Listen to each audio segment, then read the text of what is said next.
Dear friends and colleagues, I will say a few words in Hebrew. זה באמת חג גדול.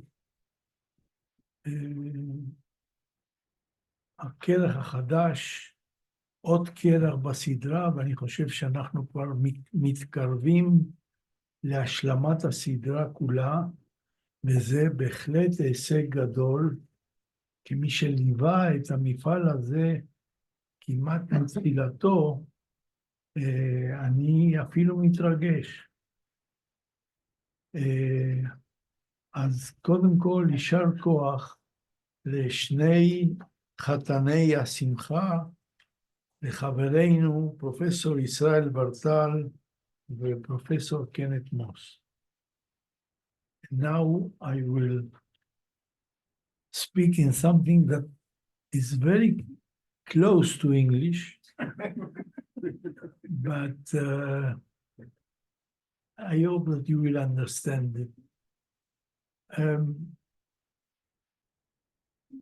First of all, I'm happy to see now my dear friend Daniel Posen. I haven't seen him for several years, and I miss him very much. And I miss your parents. Please give them my warmest regards. The Posen Foundation is something very exceptional. I had the pleasure, the privilege to know Mr. Felix Posen and his wife Jane. Their hospitality and generosity is really unparalleled. And so I'm happy to see you, Daniel, and you will be the first to speak in this celebration. Please, Daniel, go ahead. Can you hear me? Yes, we can. Okay, thank you, Yossi, and a pleasure to see you. And thank you for your kind words. As you know, and the joke in my family is every time we see Yossi Kaplan, we know everything will be just fine because he is the definition of the best of the best. But today, first of all, shalom, good afternoon, buenos dias, para Yossi. Buenas tardes and guten Abend for the rest of the German-speaking world. I'm Daniel Posen, and I'm honored to open this event sponsored by the Historical Society of Israel, featuring Volume 7, National Renaissance and International Horizons, 1880 to 1918, of the Posen Library of Jewish Culture and Civilization. Israel Bartal and Kenneth Moss, co-editors of this very impressive volume, have produced a work my father, Posen, and I are proud to add to the series. I am very sorry that I cannot be with you as I'm in Lima, Peru, at the moment, but I will be in Israel soon, and I hope to see as many of you as I can in person during these trying times. My parents, Felix and Jane, not only send you their best wishes to all of you, but they are watching from their New York flat as we speak, and they send all of you, especially the co-editors today, Zohar Bartal and Kenneth Moss, Yossi Kaplan, of course, and anybody else who's in the room that I see, and they're very pleased to be watching you and wish you all well. In Israel, many of you know that the Posen Foundation works with educators to consider identity and the multiple backgrounds of their students when developing curricula. Posen Foundation programs have now reached more than 80,000 pupils and more than 200 schools.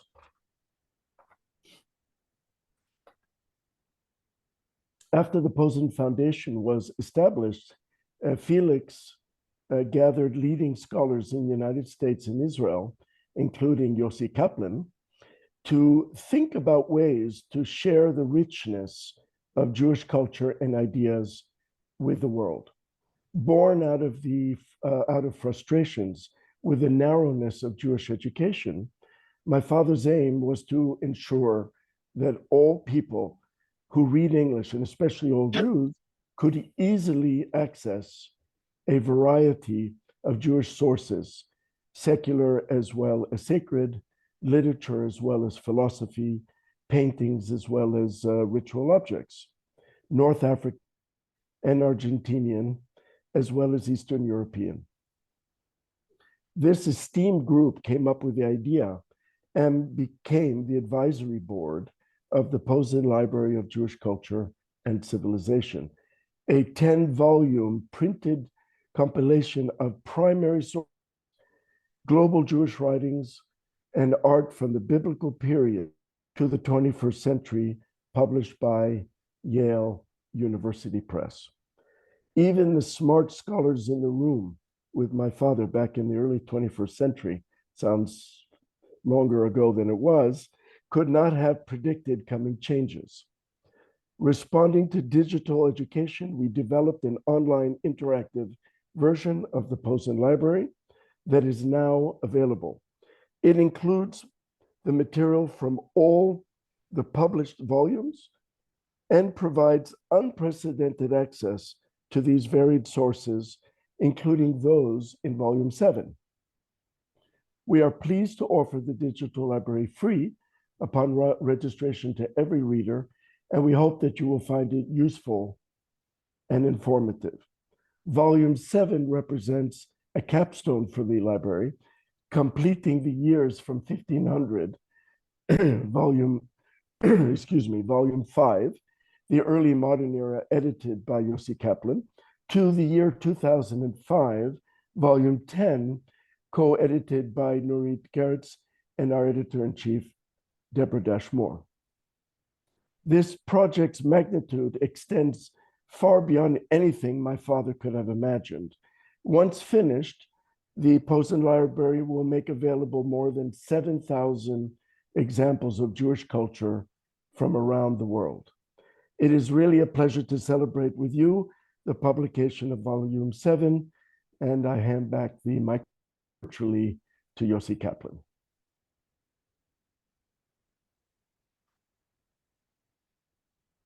Thank you very much, Daniel, and please give our warmest regards to your parents, Felix and Jane Posen. Will do. I remember my first encounter with Felix Posen in Oxford when I was for a sabbatical year, and he told me about this project, and he invited me to participate in a Zoom meeting with two other groups, one group in somewhere in Herzliya in Israel, and two groups in different places in the United States. And I was there with Felix. I was perplexed from the discussion because it was a total mess.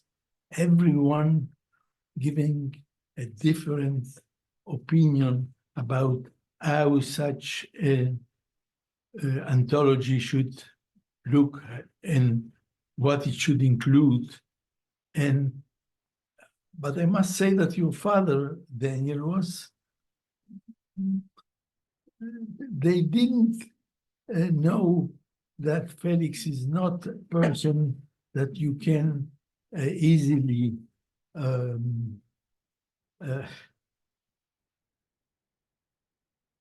he continued with his project. And I remember that in this same evening, I said to him, look, you know what? I would be interested to be the editor of a volume dealing with the late Middle Ages or the early modern period. So I think that I was the first editor in the list of this project, and it was for me a great joy to meet you in different places and to continue the endless discussions. But I am happy that the project is almost fulfilled.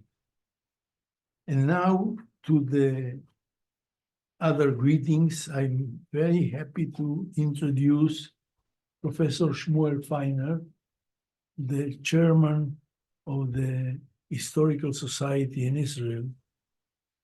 Please, Shmuel.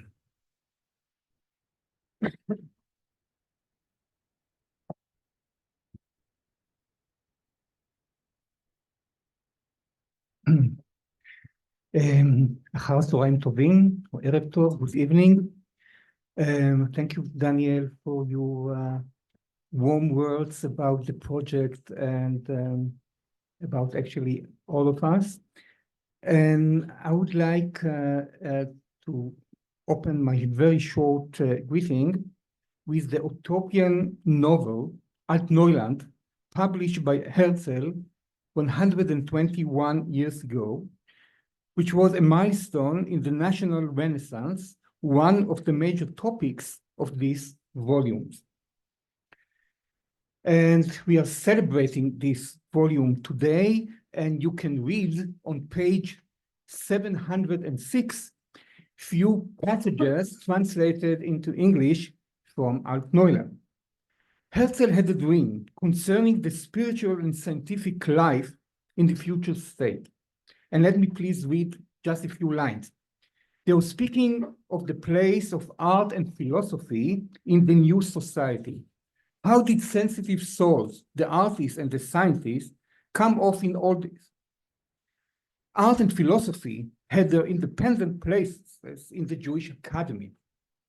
And this institution was no brand new creation, but had been patterned after the centuries-old model of the French Academy. When the Academy was established, the original members came from various countries whose culture had been developed in their respective languages, and they united on the basis of their common humanity. The founders' first condition was that it shall be the duty of the Jewish Academy to seek out talented scholars who work for the good of humanity. And this duty was obviously not limited by the boundaries of Palestine.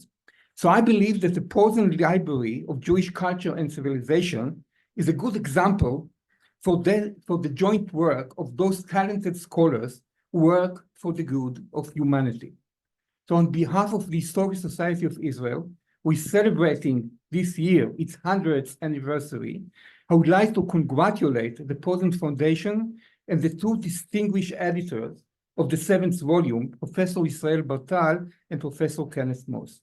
It is no doubt an amazing, extraordinary, and a great academic achievement, מפעל אדירים של ממש, a huge collection of documents translated from many languages, many illustrations, and an introduction, which is a book by itself, describing and analyzing the major trends in Jewish history and culture at the end of the 19th century and the beginning of the 20th.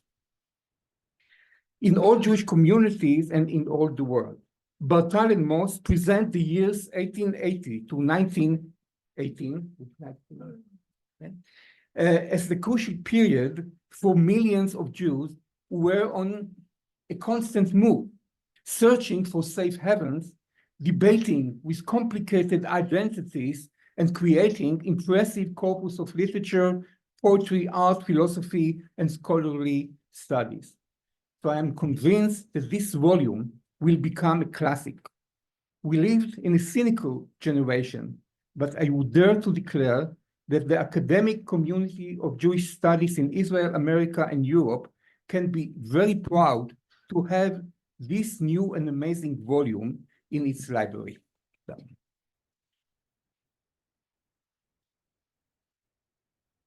Thank you, Shmuel, for your greetings, for your warm words. And now I'm very glad to introduce our friend, Professor Itzhak Chen, the director of the Institute for Advanced Studies in Jerusalem. Please. Thank you, Yossi, and thank you everyone for coming over. I'll say a few words about the Institute. That's my job. So the Institute was founded in 1975 as a safe haven for scholars. And since its foundation, we have hosted more than 200 research groups and more than 3,000 fellows who proceeds with their research at the Institute in a very calm and encouraging environment. And when the people from the Israel Historical Society came over and asked whether they can have this event here at the Institute, I said yes, of course, not only because I am an historian, although more than a millennium before most of the people around here, but also because I know Israel Bartal very well. When he was the president of the Israel Historical Society, I was a member of the committee. And since then, our paths cross often in all sorts of respects. So it is a great honor to host you here today. And this is the second celebration for the Posen Library that we are having here, because last year we celebrated Yossi's volume. He was here a fellow at the Institute, and we had a big celebration for that as well. So welcome all, and thank you very much. And thanks for the Posen Foundation for such a brilliant enterprise. It's not something to take lightly those days. Thank you very much. Thank you, Itzik, for your warm words. Yes, I was a fellow of the Institute in different years with different groups, and I always enjoyed being here. And the last time I was with a very special group of young scholars. Now everyone is for me a young scholar.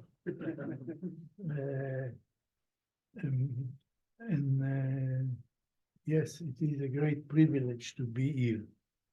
And now to the speakers. I'm very happy to invite Professor Deborah Dash Moore, from a professor of history and professor of Judaic studies at the University of Michigan, and the editor-in-chief of the Posen Library of Jewish Culture and Civilization. She was also the editor, or a co-editor, for the first volume, which is, in fact, the last volume of the series. Please, Deborah. So thank you very much. I hope you can all hear me. It's a real honor to be here, albeit remotely, but we're lucky we have remote, to celebrate the publication of Volume 7 of the Posen Library of Jewish Culture and Civilization. I'm going to try to share my screen, and I hope that will work. So, all right. Hopefully you can see things, yes? So the aptly titled volume, National Renaissance and International Horizons, 1880 to 1918, co-edited by Israel Bartal and Kenneth Moss, is in many ways a capstone, as Daniel Posen mentioned. Not only does it complete the years from 1500 to 2005, not only does it connect Volume 5, edited by Joseph Kaplan on the early modern era, 1500 to 1750, and Volume 6, edited by Elisheva Karlbach, Confronting Modernity, 1750 to 1880, with the jointly edited volumes that cover the 20th century, Volume 8 on the interwar years, co-edited by Todd Endelman and Zvi Gittelman. Volume 9, covering catastrophe and rebirth, 1939 to 1973, co-edited by Sam Casso and David Roskis. And the final volume 10 on the contemporary era, from 1973 to 2005, that I co-edited with Nurit Girtz. But it also straddles key decades in the Jewish history. These last 2 decades of the 19th century and the first 2 of the 20th century marked a period of enormous change. Historians sometimes refer to these years as part of the long 19th century, which extends up to the end of World War I. But recently, other historians have begun talking about the long 20th century that begins in the 1880s. In fact, I think one can see both 19th and 20th centuries present in the volume, which is part of its power. The volume also encompasses a wide range of the diaspora, with translations from nearly 20 languages, which gives you a sense of the scope of the Jewish diaspora, and its substantial introduction, which has already been mentioned, which is truly an impressive introduction, covers the complex changes occurring during these decades, presenting a global portrait of the social, political, intellectual, and cultural forces that shape Jewish life. It is a compelling synthesis and well worth the price of admission, as they say colloquially in the US. So to take a field with which I am familiar, I want to look briefly at photography. Let's see, yeah, okay. But before I do, I have to say that the very inclusion of photography speaks to the breadth of the Posen library and its editors' capacious understanding of Jewish culture and civilization. Bartal and Moss have included several photographs by the Jewish American photographer Alfred Stieglitz, and this is one of them. It's called The Hand of Man, taken in 1902, and it can be characterized as an example of pictorialism, the photographic movement that sought to create photographs that mimicked painting. And you can feel the sort of painterly quality here. Pictorialism aimed to claim the status of art for photography, which was, of course, a very much mechanical medium. Stieglitz himself championed the idea of photography as fine art, both in his own work and through the magazine that he edited called Camera Works. But The Hand of Man, which was first published in the inaugural issue of Camera Works, is, I would suggest, ambiguous. It's got the smoke and the haze that evoke pictorialism, with billowing clouds in the sky. But its subject matter, a lone locomotive belching dark smoke approaching a maze of metal tracks in a train yard, which Stieglitz took in the Long Island City across the river from Manhattan, hardly fits what pictorialists would consider an appropriate item to photograph. Aside from the sky, there is virtually no nature visible in the man-made world. Instead of trees, there are tall posts that carry wires. In a sense, this photograph epitomizes, I would suggest, the volume. Here, the 19th century meets the 20th. Now, this is not the only photograph by Stieglitz that Bartal and Moss include. True to their international horizons, they also include a photograph Stieglitz took only 5 years later in 1907 called The Steerage. This photograph eschews pictorialism. It is a straight photograph, as they call that, often characterized as Stieglitz's first modernist photograph, and one that Stieglitz subsequently promoted as his signature work. It has become one of the icons of photography. Shot on a ship outward bound, heading toward Europe, Stieglitz the Steerage has come to exemplify the saga of mass immigration into the United States. Jews especially have seen it as picturing a liminal moment of the modern world, taken during a peak year of immigration when over 148,000 Jews entered the United States, most of them through Ellis Island. The photograph appears to convey the traumas of the transatlantic journey. The picture captures a crowded upper deck of a ship filled with men and women who are traveling second class, and a slightly less crowded lower deck where women predominate. In the middle, a chain link gangplank forms a kind of bridge. On the right, steps head down from one deck to another, while on the left, a smokestack slants upward in a reverse angle from the steps. Our glance may gravitate, it's right in the middle, to one man's round, black-banded white straw hat, and then follow his gaze down to the deck below. There, a white shawl with two black stripes holds our attention. Women, their heads covered with scarves, cradle babies in their arms, while children loll around in these restricted quarters. Stieglitz's image invites us to imagine an epic unfolding before our eyes. Despite its straight style and geometry of shapes, it shows us the setting of a classic tale of transit from one world to another, the passengers unaware of what waits them upon arrival.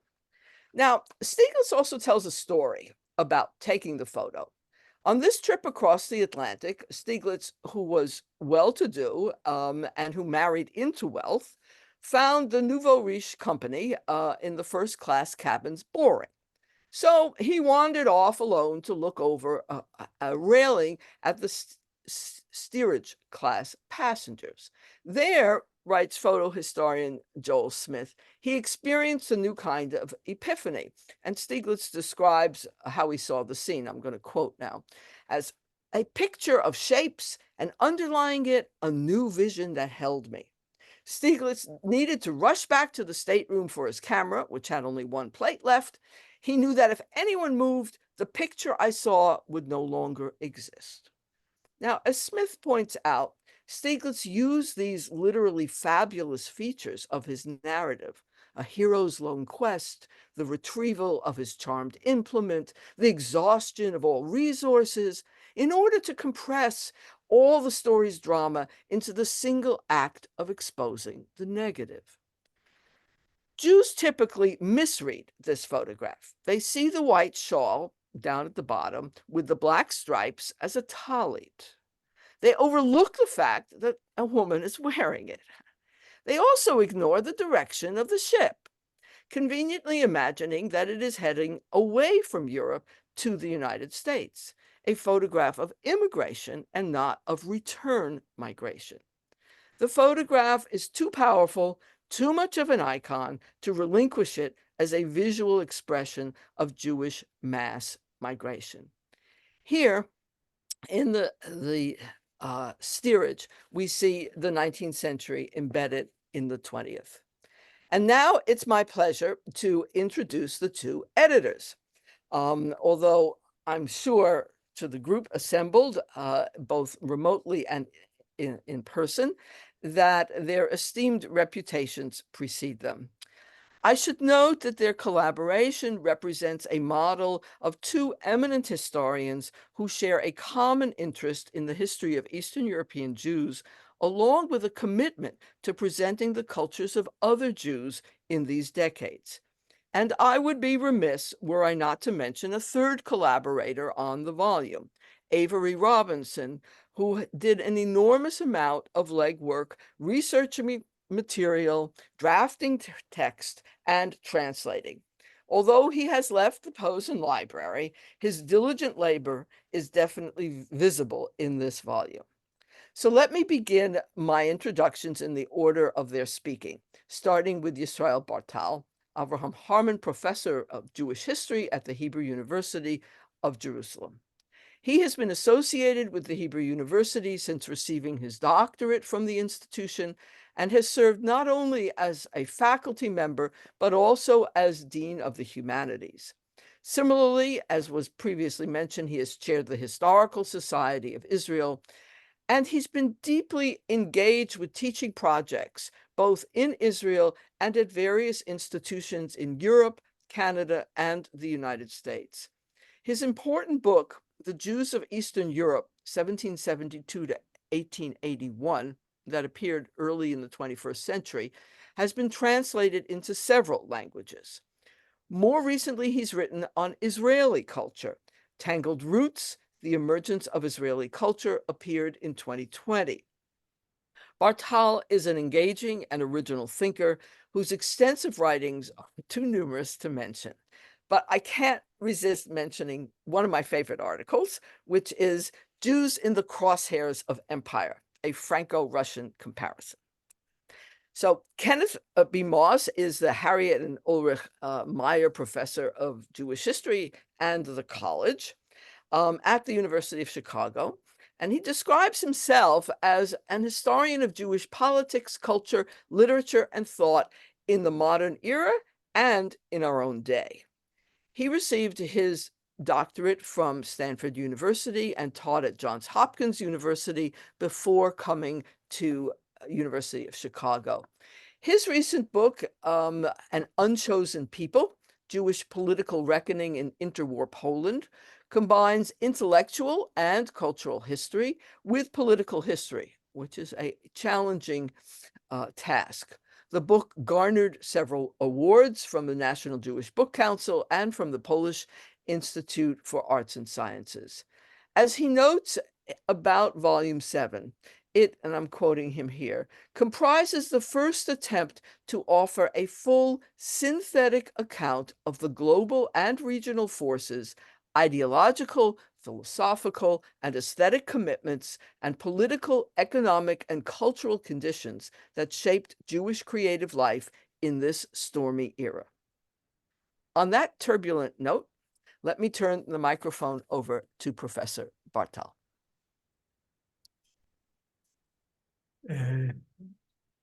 Please, Israel Bartal.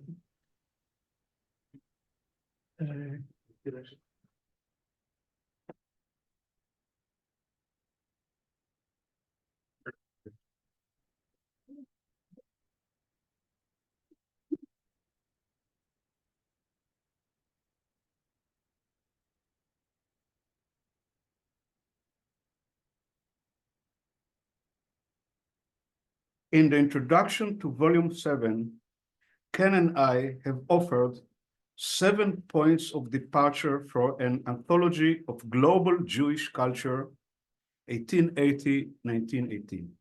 We wrote, among other things, naturally, all of these transformations, tensions, and possibilities inscribe themselves in Jewish culture, which we may first approach here in its broadest sense as that to which Jewish people thought and expressed in some enduring form.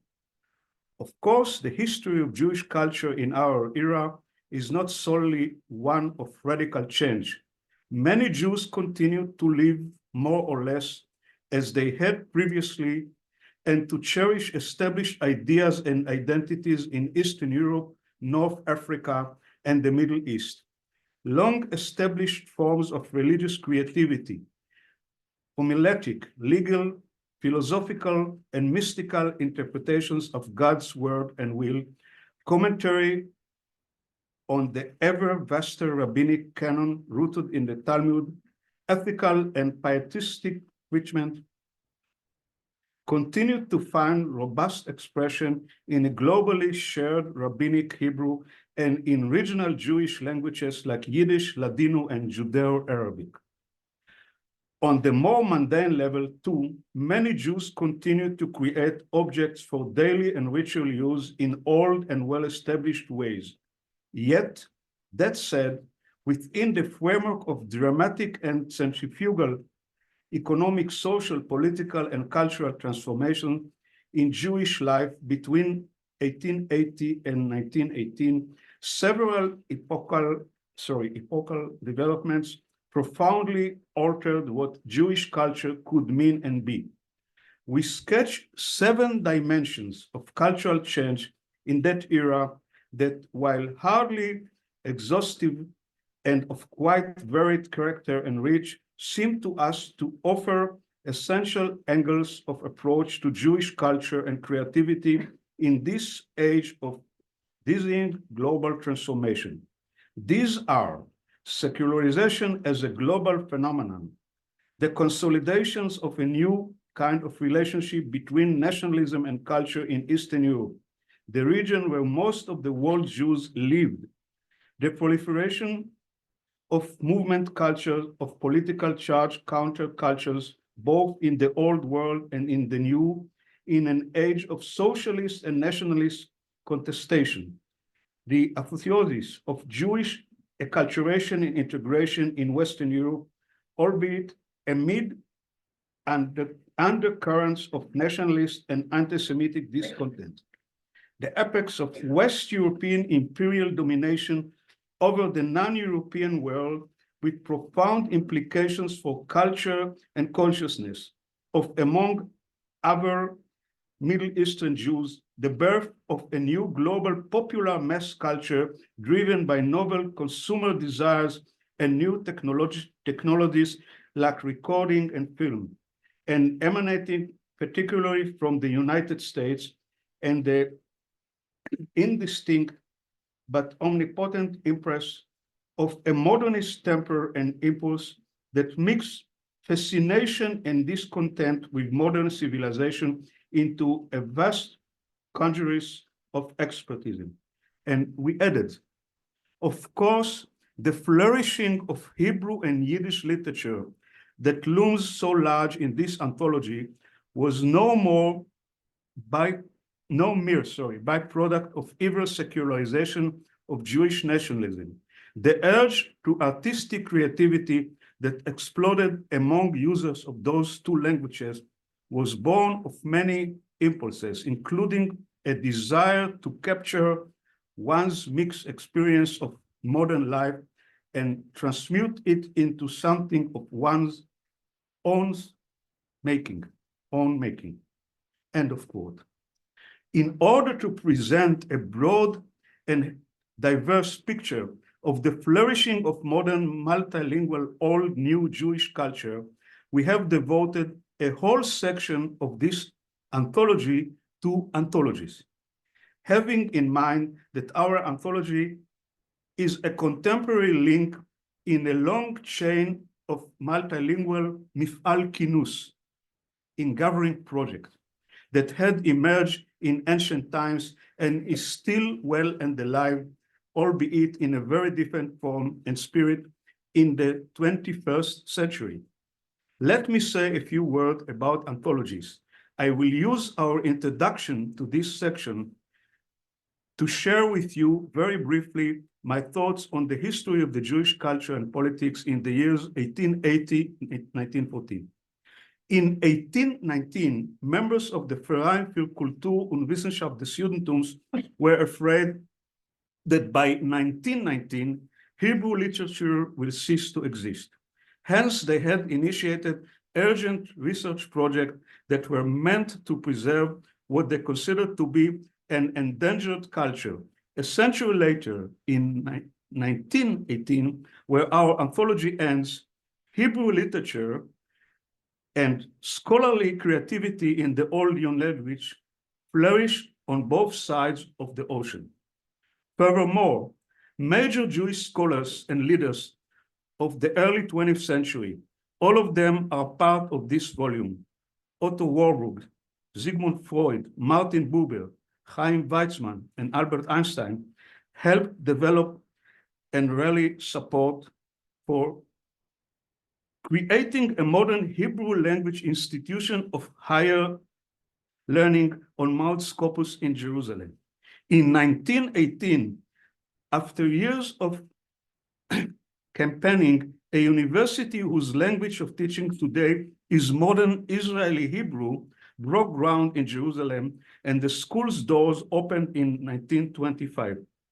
The amazing revival of Hebrew is one of the fruits of the encounter of the Jews' modern experience with the powerful desire to maintain a unique culture in their own idiom or idioms. I will shift now to the official language of the Hebrew University, Israeli Hebrew, a language whose story is told among many other stories in this volume. Please mind that it is not only the content of this brief essay in Hebrew about modern times anthologies that matters. Listen to the sound of Israeli Hebrew, mind its style, and examine the syntax. This language betrays the entangled roots of modern Jewish culture, a culture that mixed East and West, Yiddish and Arabic, Enlightenment and Romanticism, radicalism and conservatism, utopia and nostalgia.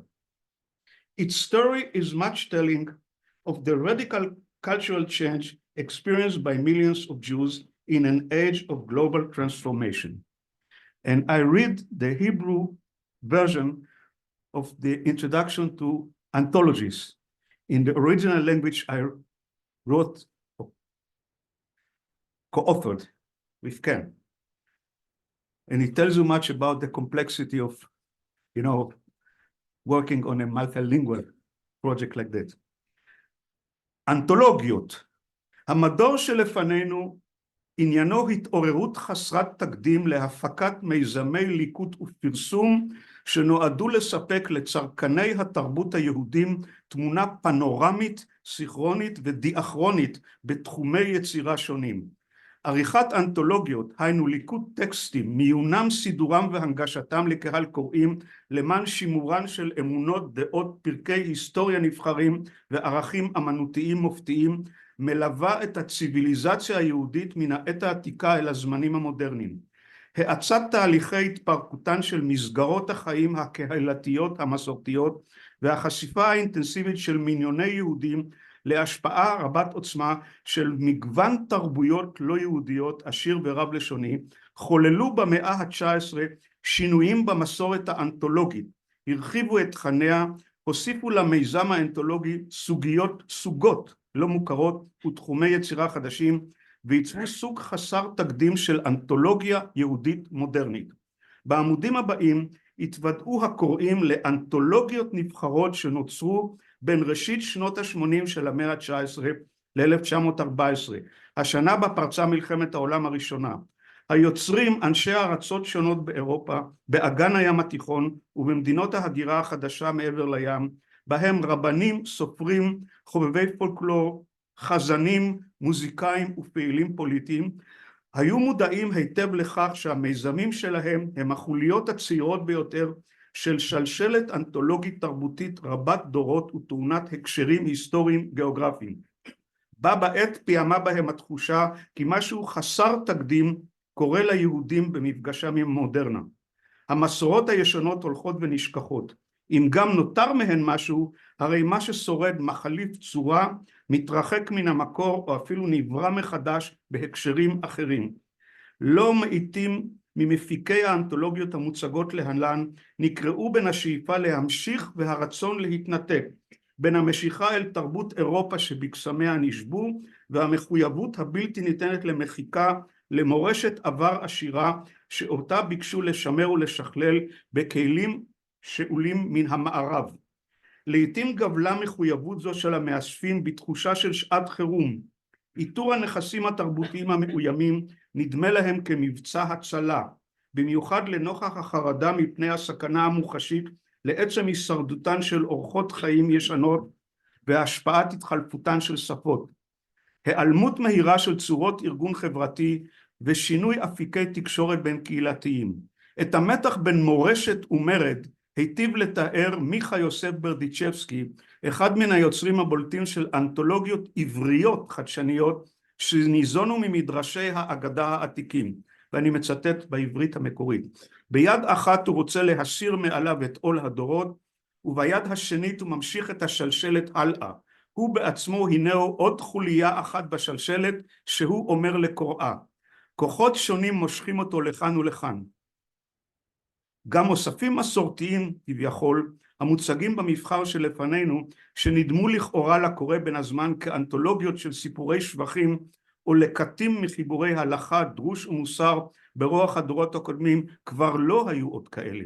ההתגוננות מפני רוחות ההתחדשות הלאומית, מסר התיקונים החברתיים והאיום התיאולוגי והחברתי ושיטות המחקר המדעי המערבי שעמדו ביסודם של רבים מן המיזמים האנתולוגיים המודרניים, הצטרפו לדחף יצירה פנימי שעורר שמרנים אורתודוקסים לחדשנות.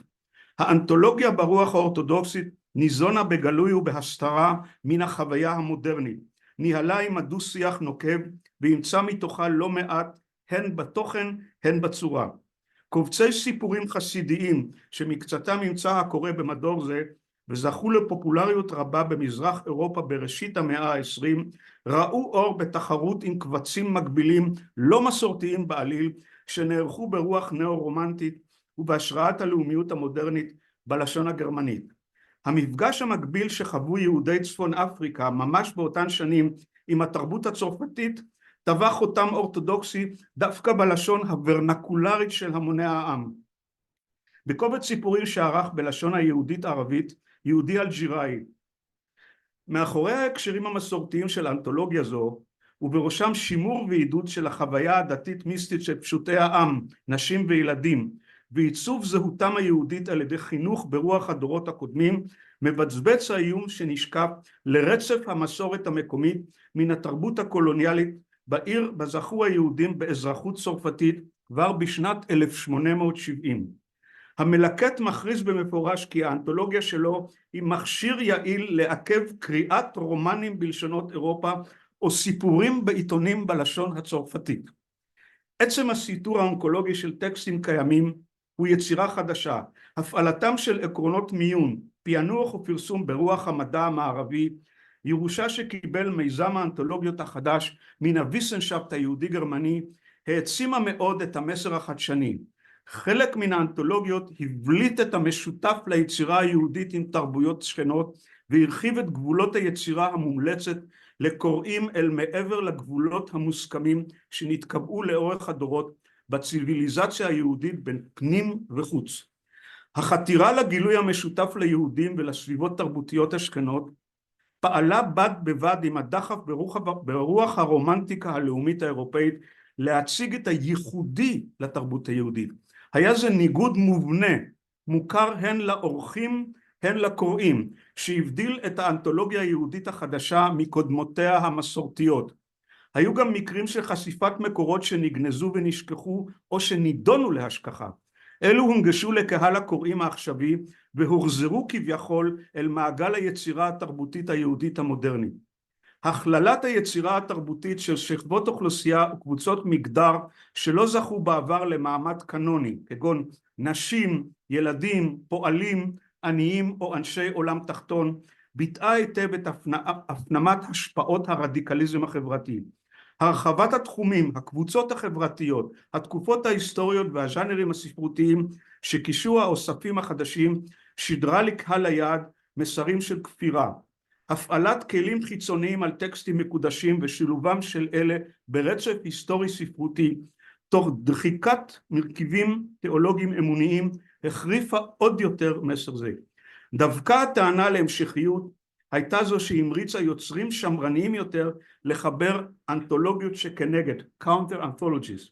מקום מיוחד תופסות במדור זה אנתולוגיות מוזיקליות, המציגות בצורה מופתית את המתח התרבותי העצום בין מסורת וחדשנות ששרר בחוליות המודרניות של המיזם האנתולוגי היהודי.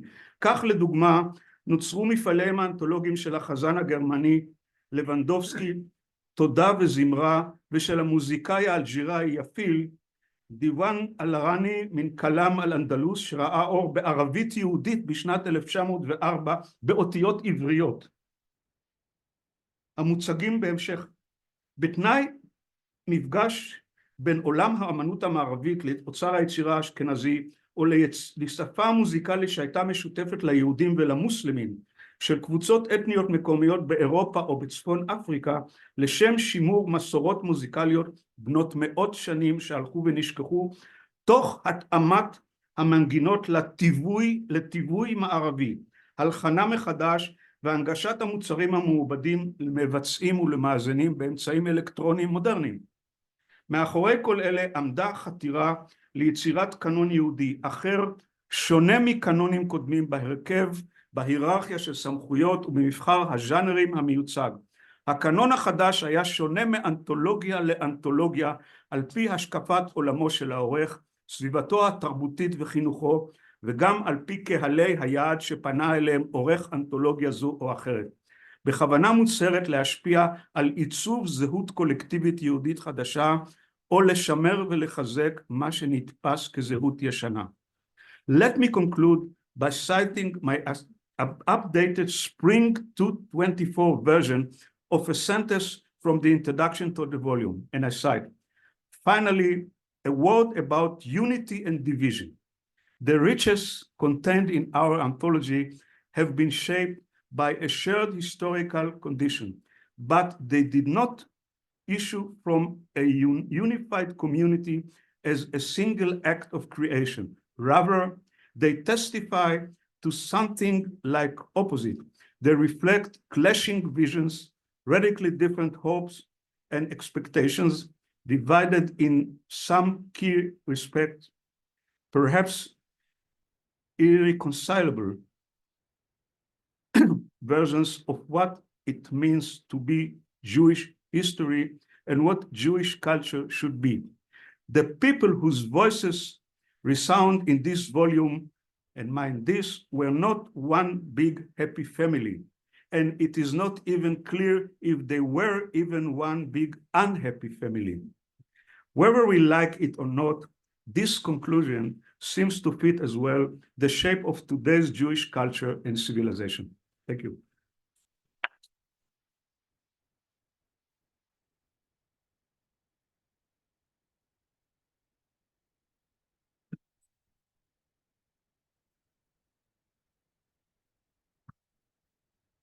So I also want to say a few words about the historical synthesis that Israel and I attempted to pull together in our monograph-length introduction. We really did believe deeply, and I think we still believe deeply, that that this was an epic of incredible transformation that required a lot of different angles of approach. And so I'll say a few words about sort of, for those willing to stick it out and really dig down deeper in the introduction, you'll see that there's a kind of a second moment when we revisit the question of how even to begin to approach Jewish culture. And there, I think we try to think not only in terms of terms that will help readers, not so much the readers here, but readers who maybe have much less background in Jewish studies, terms that would help them approach this. And Yisrael already sort of listed and elaborated those, but I think we also try, and I hope with some success, but I'd love to hear people's thoughts about this as readers do take a look at this. We try to do as well a sort of deep history of factors that sort of created new forms of Jewish life and new forms of Jewish thought, action, and expression. So I will, at the risk of abstraction, I'll say a few words about what one finds when one goes deeper into the introduction. I do feel compelled to sort of interpolate a different beginning, I guess. One of the many authors you'll encounter in our anthology is the young Walter Benjamin. You'll recall that later Benjamin would remark that every document of civilization is also a record of barbarism. And as I wrote these few remarks, I found myself asking whether kind of cool and bloodless remarks on the cultural creativity of a past age are in some way barbaric, given our own catastrophic present. And I don't know what the answer is to that. Perhaps we all have our own answers. It did make me think that it might be useful to end my brief remarks by trying to think about whether there are things from this past that we spent so much time studying that remain in our present. What became of those remnants in the present? Perhaps there are things that have disappeared from our present, and perhaps there are things that have become parts of a catastrophe in ways foreseen and unforeseen. So heavy thoughts as I try to write this. So let me say a few, actually before I start on the back to the introduction, I also want to take this chance to, this opportunity to thank people, some of whom have been named, some who haven't. We had an incredible team of fellow editors, researchers, many of whom here today, and our introduction itself, Yoni Meir and Shalom Sabar and Benny Brown, if not mistaken, and others had a hand in shaping key parts of it. We had incredible help from Julia Cohen in shaping what I think ended up being a really rich collection of materials from the worlds of Jewish life in the Islamic world. And so I really do want to take that opportunity to thank so many of our incredible team that we work with. Also Joyce Rappaport, I think we'll hear from, who was there at every step of the way. So with that said, as I said in the introduction, sort of pretty deep inside the long introduction, we make some effort to think causally and phenomenologically, if you like, about several factors that drove the transformation of what we might call the grammar of Jewish cultural life. And think about the new forms of life emergent in this period that frame new ways of shaping and imagining a Jewish culture. Some of those Yisrael already mentioned, but I think, those who long for the good old days of Marxian thinking will be pleased to note that if you dig into sort of part 3 or 4 of this introduction, you'll find that we spent a lot of time trying to outline the transformative effects on Jewish culture of capitalism, which I think is a shorthand for the experience on a mass scale of the collapse of old pre-modern economic niches for many, many Jews in Eastern Europe and laterally in the Middle East. And for some of those who are not simply impoverished by this collapse, also insertion into new parts of an ever more global market economy, both by migration, Deborah made reference to, as it were, a false document of migration, and by the spread of new market relations to the old Jewish centers around the world. And in this part of the introduction, we think about a variety of things that I think are seldom reckoned together. We think about perhaps the most obvious dimensions of the impact of this on Jewish culture are the sort of the keneged, right? The birth of Jewish political and cultural anti-capitalisms, Jewish socialisms with a much wider penumbra of forms of discontent with being inserted into this new world and its deeply unsettling structure of market relations and the way they colonize and reshape all aspects of life.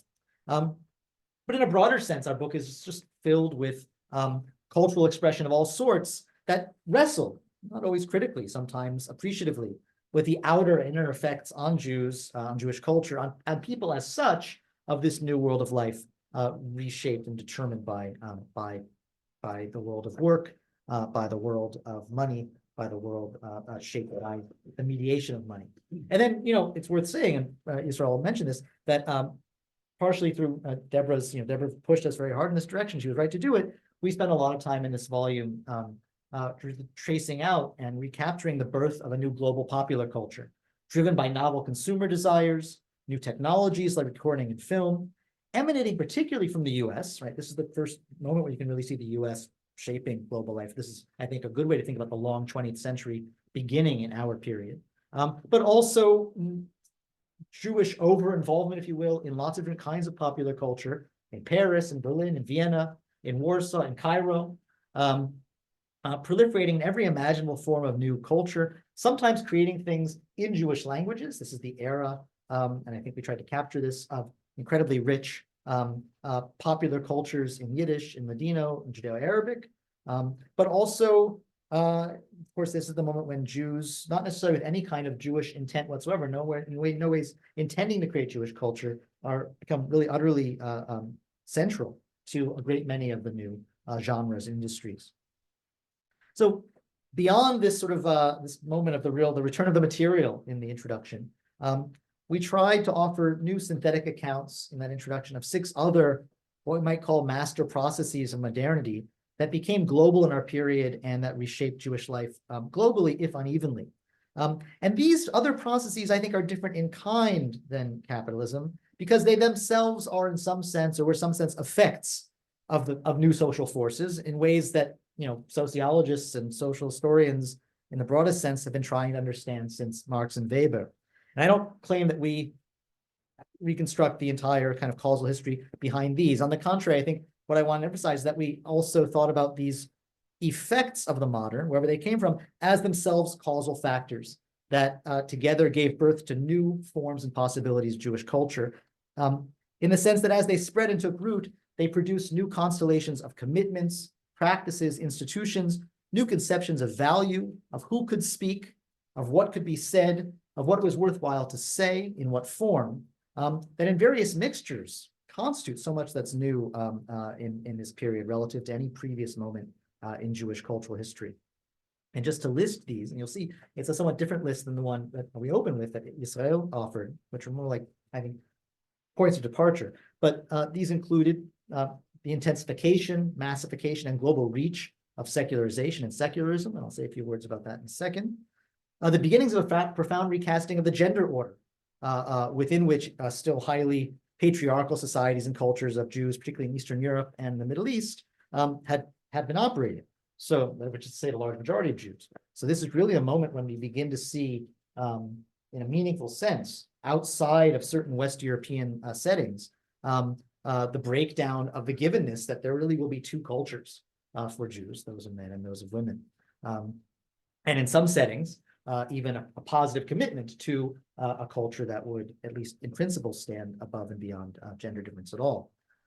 This is the era also of the globalization of what we might call, I don't know that we actually did this in the book, but a Westernization or even a Westernism ideology in Jewish life, the globalization of the desire to participate.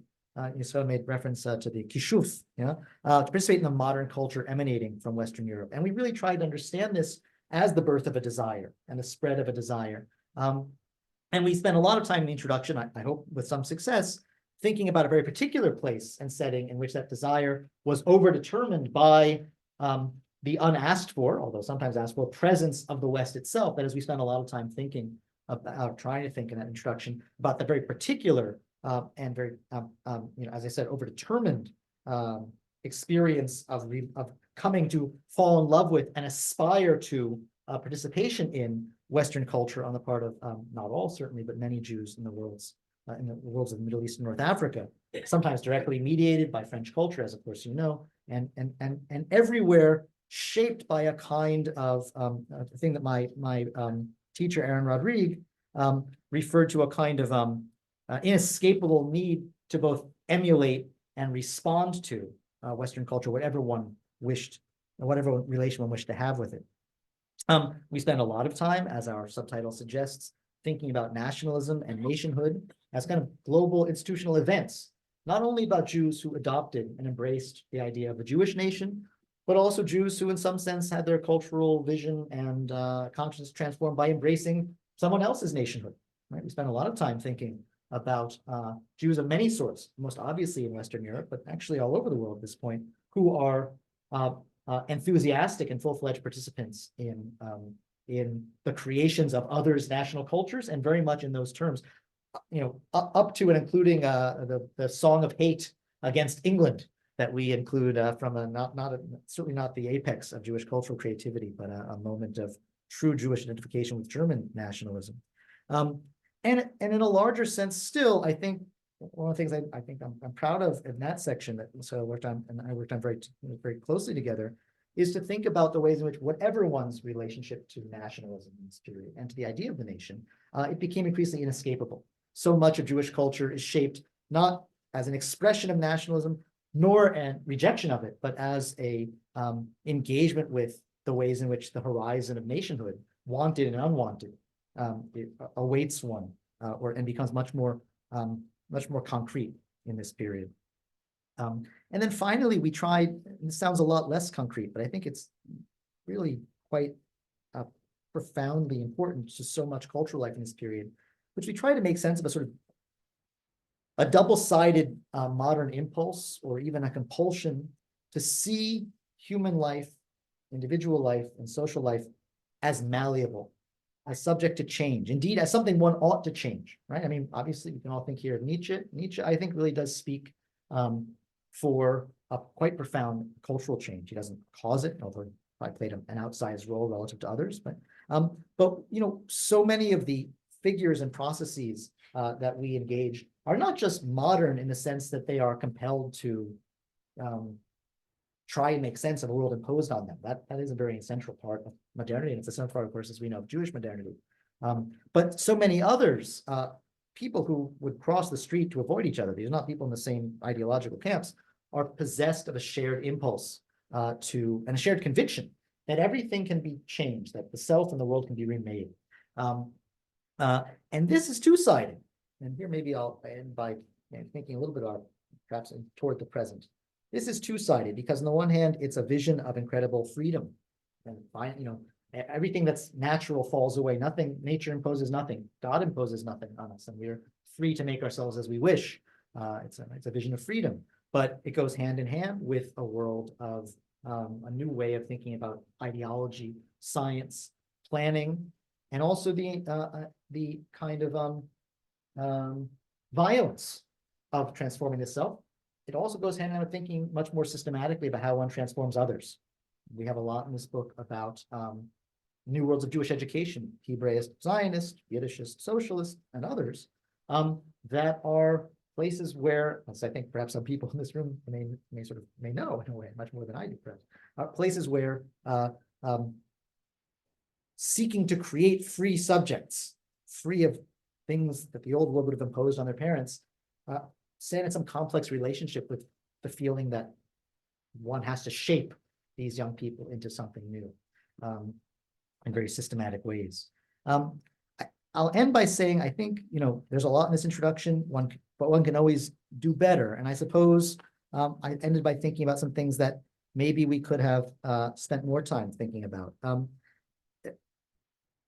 This is not only a modernist temperament where freedom and sort of planned transformation in ideological terms stand in some tension, but perhaps we could have said something in terms that will resonate for you if you've read, I'm sure you have, Hannah Arendt's Origins of Totalitarianism, particularly chapter 10. Maybe we didn't spend enough time thinking about the unbearability of freedom for some modern people and the urge, which is not invisible in our period, to desire self-subjection, to desire renouncing humanism, to desire self-sacrifice for charismatic leaders and anti-human ideals. We probably could have said more about that. We could have said more, and here maybe this is more Habermas than Arendt, about a different side of the new popular culture and mass communications, the side that I think we live with so deeply today, the ways in which media saturation is not just the expansion of communication, but the breakdown of thought and communication. And we could have said something about how fragile and internally fissured the secular humanist elan of our period is. I think that's the part that might be the hardest for readers to believe really once existed, sense that there was an optimism that a new and better self and world could be created. So with that, thank you, and I look forward to further comments.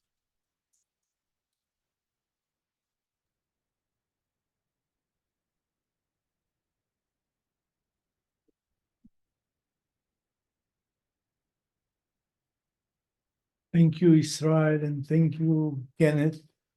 Thank you for the volume, not only for your speeches, for this splendid volume, which I must say I read it with passion. And I'm very surprised to find in it authors that I would never imagine to find in a Jewish anthology. For example, Carrie ter Brugge. She's very, very famous in the Netherlands. She's the sister of Yaakov Israel Dean. But she was very different from her brother. And there is here a fragment from one of her most important books. And to find here Alberto Gershunov, the author of Los Gauchos Judíos, the Jewish Gauchos, which became a kind of classic in Argentinian literature. And this is here, and you find it here together with Yitzhak Leibush Peretz and Sholem Aleichem and Bialik and David Hofstein in one of his most beautiful poems. So for all this, we should be grateful to you. And I'm not sure if the title, an anthology of Jewish culture, and civilization is correct. Probably it would be more correct to go after David Bill's definition of Jewish cultures in plural. But this is one of the fascinating things in Jewish history. I think that both things are correct. There is a Jewish culture and there are different Jewish cultures. And it is my great pleasure to introduce Joyce Rappaport, the executive editor of the Posen Library. I would like to add that one of my greatest pleasure on working on my volume was the cooperation, the collaboration of Joyce Rappaport, our professionalism and our kindness. Please, Joyce, I'm here. join us. Thank you, Yosef. You forgot to mention all the coffees we had over the years, and I look forward to seeing you this summer in Israel. I also want to especially thank Sila and Yakir from the Historical Society for making this go so smoothly, from the invitation to the technology. I'm not going to be talking about theory. I'm going to be talking about putting together a Posen volume and give you some insights into what takes so long.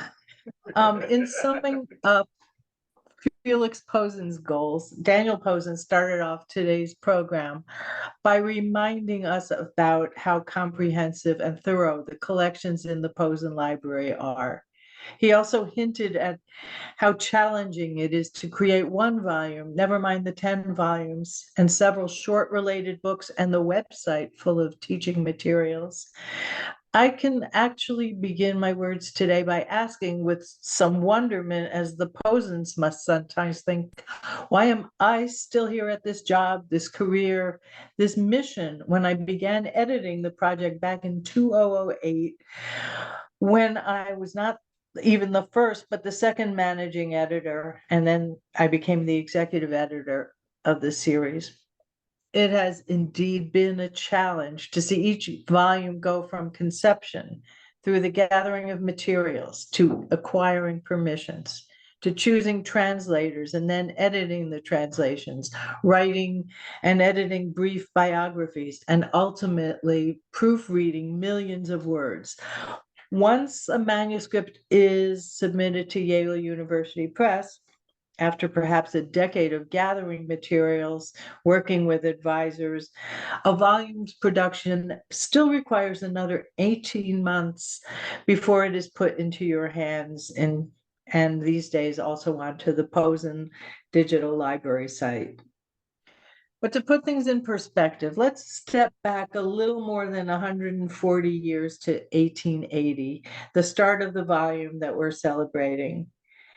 As today, the Jewish people's passion to read was limitless. Borders didn't stop us. Censorship had its workarounds through railroad journeys to other cities. And even seas and oceans didn't stop Jews from acquiring reading materials, from religious texts to Yiddish novels to newspapers. Today, we complain about registering for a site. We complain about downloads being too slow. We complain that our printed versions on our own printers are not clear. But Israel Bartel and Ken Moss show us a different mode of communicating back then. But it was part of the same story about quest for knowledge and background. Back in 1890, the religious Maskilic scholar Avraham Duvshevich, then living in Kiev, wrote to the Oxford librarian Adolf Neubauer to work out an arrangement for a transcriber to make clear and faithful written copies of such works as a messianic song of Shabtai Tzvi. He added, may his name be blotted out. Some excerpts from the Bovel Book, verses from the Song of the Sea and the Book of Job, a song on the harsh decrees over the land of Ukraine, and various parables, scholarly and colloquial. We don't know if the contract worked out or if the handwritten materials ever arrived in Kiev, but we do know that 140 years later, we have continued the strenuous manuscript collection in our work on this volume. Dubshevich's handwritten Hebrew letter still remains in Oxford in manuscript, and we acquired a copy, transcribed it ourselves into legible typewritten Hebrew, and had one of our translators produce the copy we have in the book. And then there were the diligent communal pioneers from the Am Olam Society in Odessa, who were idealists who moved in 1882 to America to escape pogroms and to avoid totalitarianism if they moved to the Ottoman Empire. They settled instead in the barren wilderness of rural South Dakota, forming the Cremieux agricultural colony. They were miserable and they needed a 10-mile trek to a railroad station in winter. And they wrote to Peretz Smolenskin and to several newspapers in Europe to request books to read in the Holy Tongue, Russian, German, or Yiddish, so that they could establish a library and could continue to work and become citizens of America, the free country, what they called the happiest of all lands. And now we're here today, creating 10 anthologies that average 1 million words, or approximately 1,000 pages, double columned with vast introductions, selections from literature and the social sciences, biographies of authors, short bibliographies, incredibly vivid images from paintings and material arts. In finding these works, the Posen editorial team insists on scholarly accuracy, integrity, truth in providing sources and translations, while we collect the works that show the cores of Jewish values, as well as pictures of everyday life in countries on all continents. What I'm going to do now is to briefly provide some background to show you what goes into putting together a volume.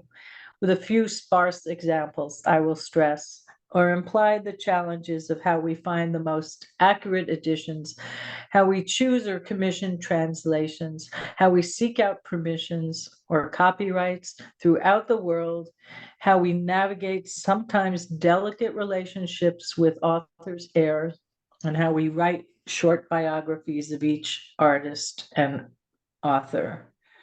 One would think that copyright permission and manuscript acquisition would be routine and simple for a book in which most of the writers have long passed on. Indeed, this book ends in the year 1918.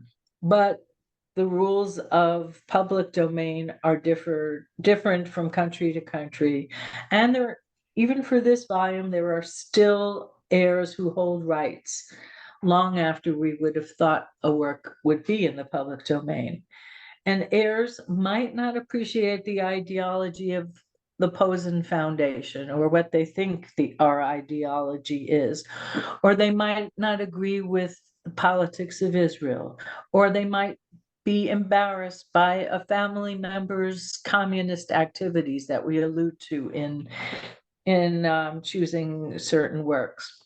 Or a manuscript today, or an illustration might be in a library in Russia, impossible to acquire under the current economic sanctions.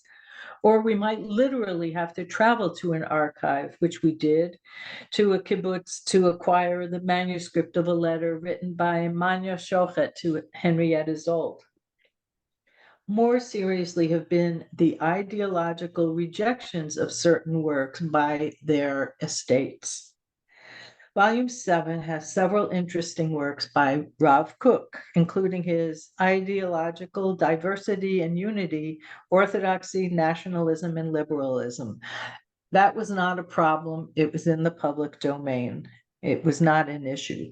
But we also wanted to reprint a work by his son, Tzvi Yehuda, whose works are not yet in the public domain and are controlled by his own heirs.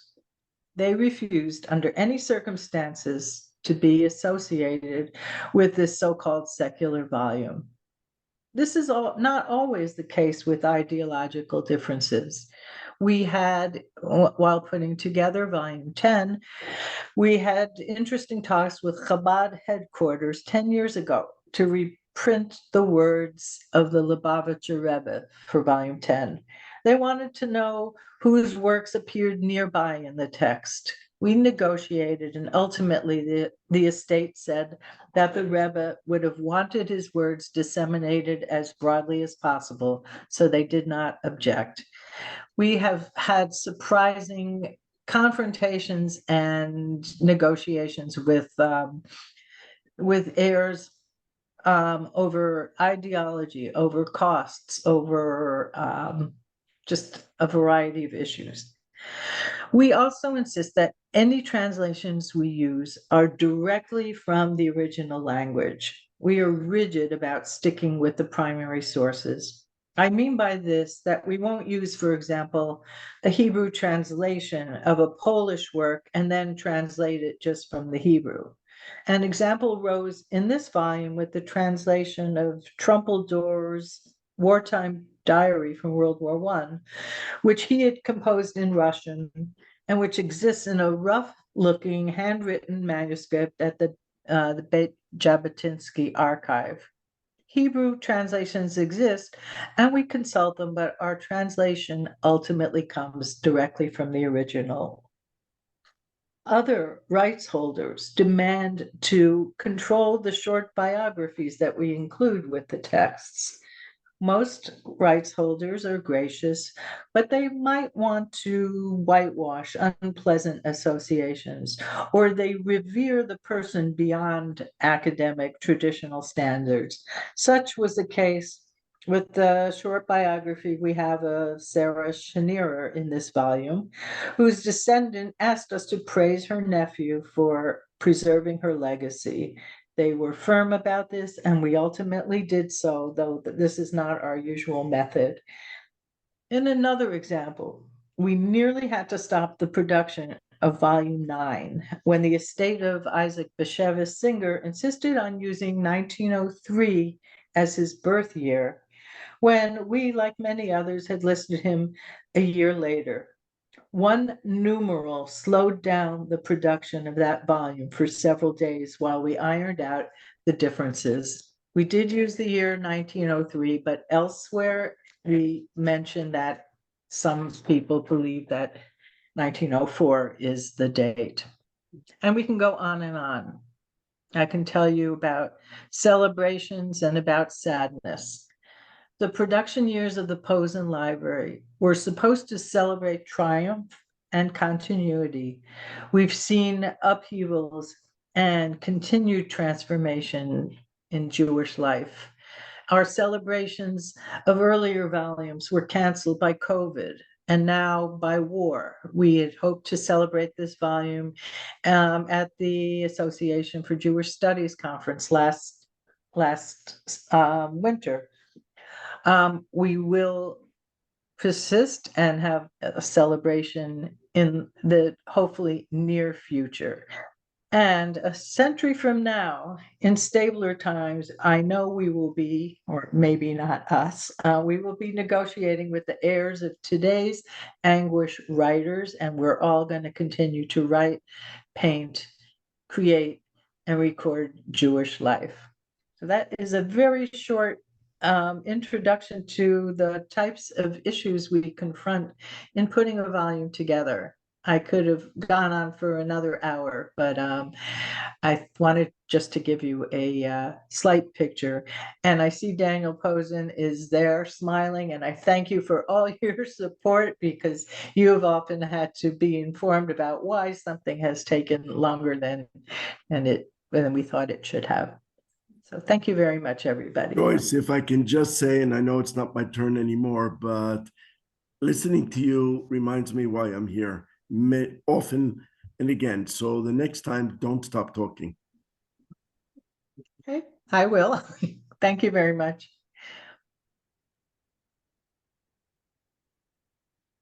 Thank you very much, Joyce, and I hope to see you next month in Jerusalem, as Yes. you promised a few days ago.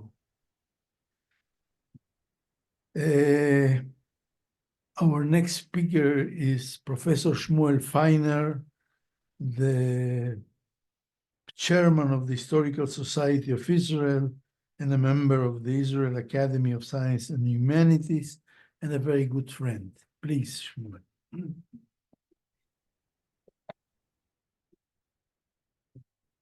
Thank you very much.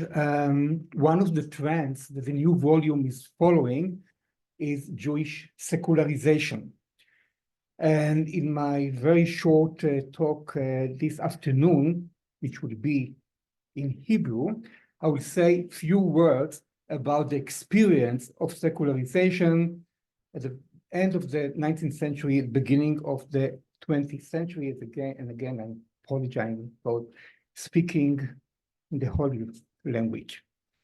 בשנת 1899 הרעיד מרדכי זאב פיירברג את לבבות רבים מקוראי כתב עת השילוח, כאשר שלח בסיפורו לאן את גיבורו הטרגי נחמן כדי לחלל את יום הכיפורים בכיבוי נר בבית הכנסת לעיני קהל המתפללים הנדהם. ונחמן היה למשוגע, למדן שמרד באתוס לימוד התורה, וזעק שהשמיים סתומים וחתומים. חוויית אובדן האלוהים, הפיכה לבין דמותו של האחר, אב הטיפות של הכופר היהודי, ובגידה באב שמשמעותה הטרגית הייתה כמעט רצח אב, הייתה כה עצומה, עד שעבור הסופר שעבר חוויות דומות בעצמו, לא היה לה הסבר אלא באובדן השפיות. החילון, כמו שאפשר גם לראות בהקדמה לכרך החדש, הוא אחד התהליכים המרכזיים המשמעותיים, אבל גם הכואבים של המודרניזציה היהודית. תזת החילון זיהתה את המודרניזציה ואת הקדמה כאתוס יחד עם החילון, וההנחה הייתה שהמודרניזציה תחליש את הדת עד לדחיקתה לעמדה שולית וחסרת השפעה. אבל כבר כמה עשורים הולך ומתברר שתזת החילון איננה עומדת במבחן המציאות ההיסטורית. לא רק שהדתות לא נעלמו ולא נסוגו אל המרחב הפרטי, אלא שאפשר להבחין בתופעת השיבה לדת, ובמקרים רבים תנועות פונדמנטליסטיות באסלאם, בנצרות וביהדות רכשו כוח פוליטי והתעצמו. דת וחילוניות שוב אינם מוצגים כשני הפכים, ותיאור הזמנים החדשים כמצעד הניצחון של החילוני על פני הדתי הוא יותר אידיאולוגי מאשר היסטורי. אחד החלוצים בחקר החילון היהודי היה הסוציולוג ארתור רופין, מופיע בכרך הזה, יליד פולין הפרוסית שרכש השכלה במדעי החברה באוניברסיטאות גרמניה ומילא תפקידים בכירים בתנועה הציונית. ספרו היהודים בזמן הזה, שהסופר יוסף חיים ברנר תרגם לעברית, היה מהראשונים לתאר את החברה היהודית בעולם מכל היבטיה בתחילת המאה ה-20. כחוקר ועד ראייה אימץ רופין למעשה את תזת החילון היהודי, וטען בפרק על השפלת ערכה של הדת, שהדת היהודית המבוססת על קיום המצוות קורסת ואין לה כל עתיד. אלא שהמציאות הייתה כמובן מורכבת בהרבה, תהליכי החילון היו כרוכים בלבטים, תודעה של קרע ותלישות, רגשות של בגידה ושל אובדן העולם המוכר, ונקודת הזמן שבה הגיעה בקרב יהודי אירופה לשיאה תודעה שהדת מאבדת את אחיזתה בקרב היהודים, הייתה אכן בקץ המאה ה-19 וראשית המאה ה-20. היו מי שקידמו את זה בשמחה וברכו על מה שנראה כניצחון מחנה התבונה וההומניזם והקרנת אור הנאורות על פני החשוכים המחזיקים בנושנות, וביקשו לנצל ככל האפשר את חיי החירות מעול הדת, והיו מי שכוננו על משבר הדת, ומתוך חרדה גדולה גיבשו אסטרטגיות התמודדות בטווח שבין גינוי המחאה להסתגרות בקהילות של אורתודוקסיה חרדית או ומתבדלת. את המשבר הכואב בהנחלת הדת היהודית מדור לדור, שהיה אחד מתוצאות תהליך החילון, חשף למשל באופן אינטימי במיוחד הסופר היהודי יליד פראג פרנץ קפקא, שאנחנו מציינים השנה 100 למותו. בשנת 1919 הוא חיבר את אחד מחיבוריו האישיים ביותר, מכתב אל האב. בווידוי כואב וכועס האשים קפקא את אביו הרמן בכל העכבות הנפשיות שלו, בפחדיו, במחדליו, בתחושת הנחיתות שלו. קפקא מתוסכל היה צמא לאהבתו הבלתי מושגת של האב. אולי היהדות הייתה יכולה לקרב בינינו, שאל קפקא את אביו באותו מכתב רטורי שמעולם לא הגיע ליעדו. המפגש של קפקא הצעיר עם בית הכנסת הותיר בו טראומה.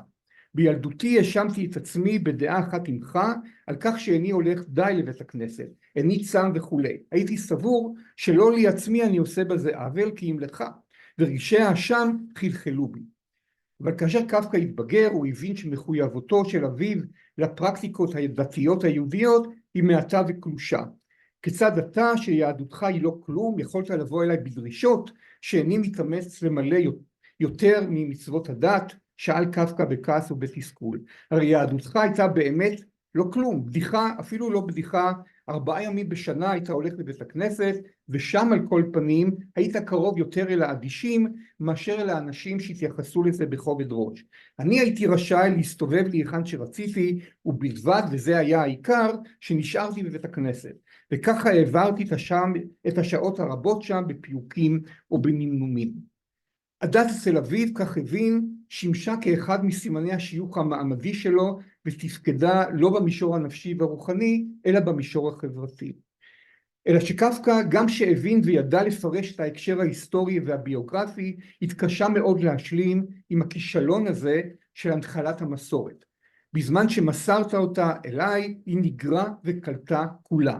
לא הצלחת להנחיל את יהדותך, התלונן קפקא, כי היא הייתה שדופה, צבועה, שטחית, ונשענת הלא יותר מאשר שרידי ידע ופרקטיקה של ילדות, ואותי הותרת במבוכה.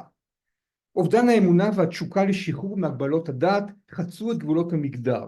כך למשל הנערה פועה רקובסקי מביאליסטוק, גם היא בקרח שלפנינו, שסיפרה את סיפורה של אישה עצמאית ברוחה שהשתחררה מקרקע גידולה המסורתי והייתה למשכילה, מחנכת ופעילה ציונית. דימויה העצמי היה של אישה מהפכנית ורדיקלית שמורדת במוסכמות, אך נשארת נאמנה לזהותה היהודית הלאומית ופועלת להנחיל את הזהות הזו כמחנכת ומנהיגה לבנות הדור הצעיר. כנערה היא סיפרה בזיכרונותיה, הייתי אדוקה מאוד. הייתי מתפללת ובשבת קראתי מזמורי תהילים ואת פרשת השבוע בטייץ' חומש וכן את מנורת המאור, ובשבת לא הייתי מצטרקת ולא מתרחצת בסבון. כמו נחמן אצל פיירברג, גם פועה רקובסקי חוותה משבר אמונה מטלטל בתחילת גיל ההתבגרות, והיא מספרת על כך, בהיותי בת 13, באתי סוף סוף לידי מסקנה שאין אלוהים בעולם, ואם כך חשבתי אין לי צורך להיות אדוקה. ואומנם חדלתי להתפלל, התחלתי להסתרק בשבת ולהתרחץ בסבון וגם לקרוא ספרים חילוניים, ומרגע זה החלה המתיחות בין הנערה האפיקורסית למשפחה שהגיעה לשיאה בכפיית נישואי שידוך עליה.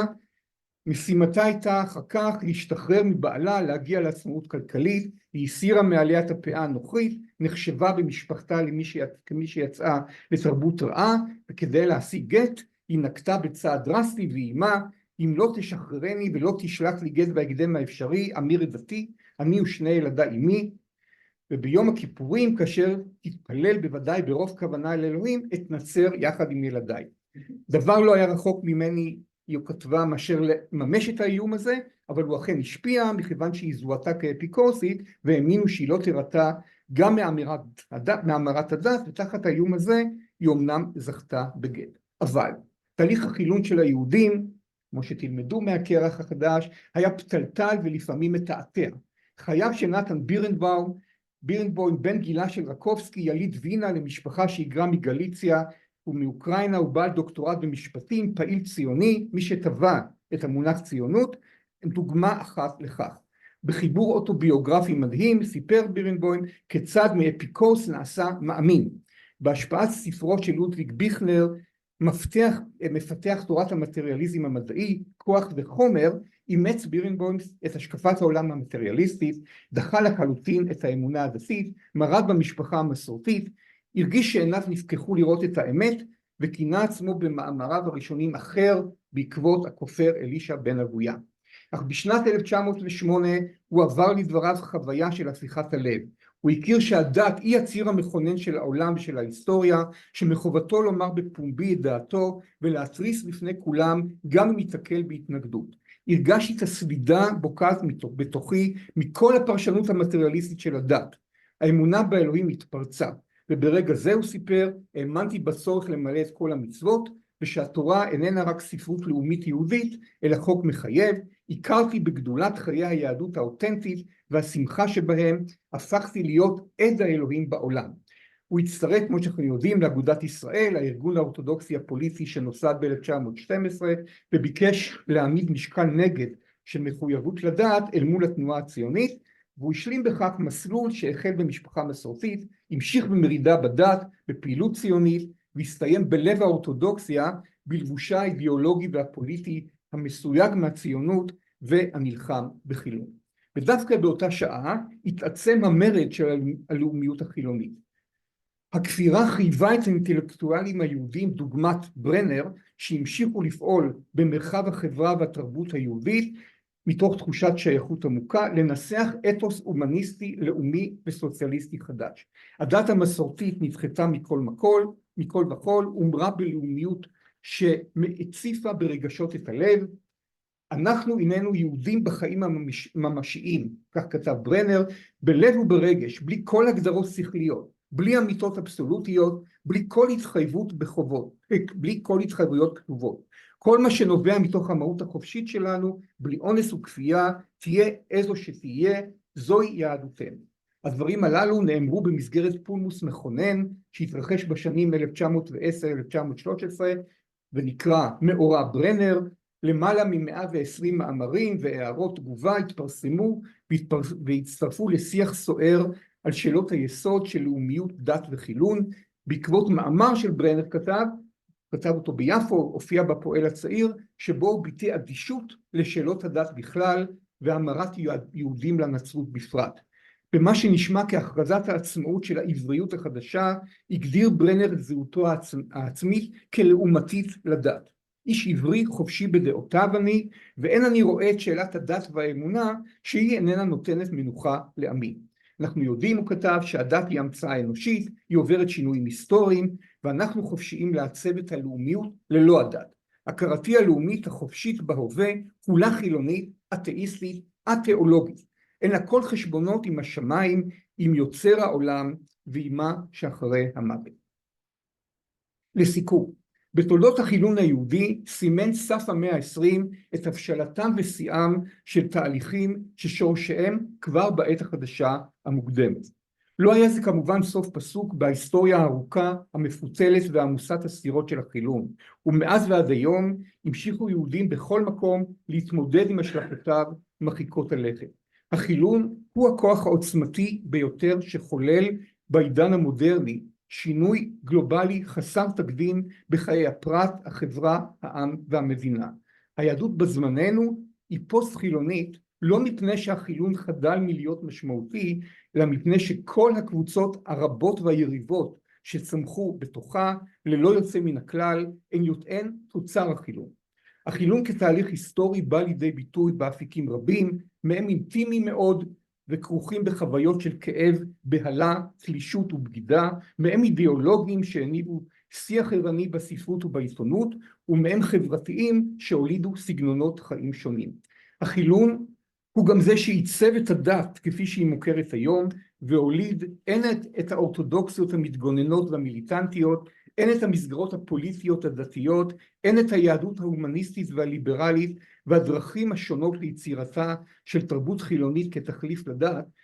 אם אני מבין נכון, זוהי בעצם התשתית הרעיונית שעומדת ביסוד המפעלים של פליקס ודניאל פוזן. זעקתו של ניטשה על מות האלוהים לא עמדה במבחן ההיסטוריה, ואומנם האלוהים שבטרם תהליכי החילון כבר כמעט ונעלם, אבל הוא שב בדמות אין ספור תפיסות ואמונות בטווח שבין הפשטה מוחלטת והתגלמות המוסר לבין התגייסות למאבקים פוליטיים אלימים. תודה.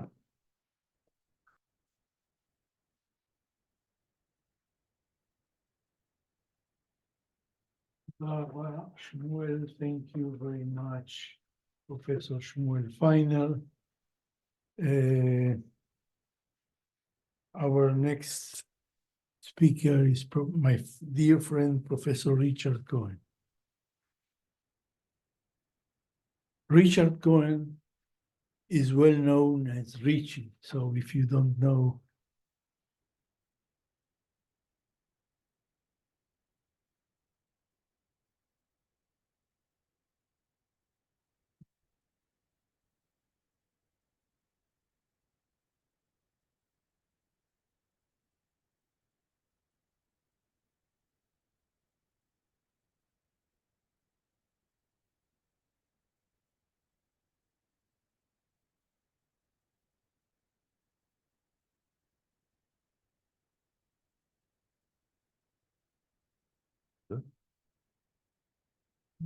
press. Which way? Okay.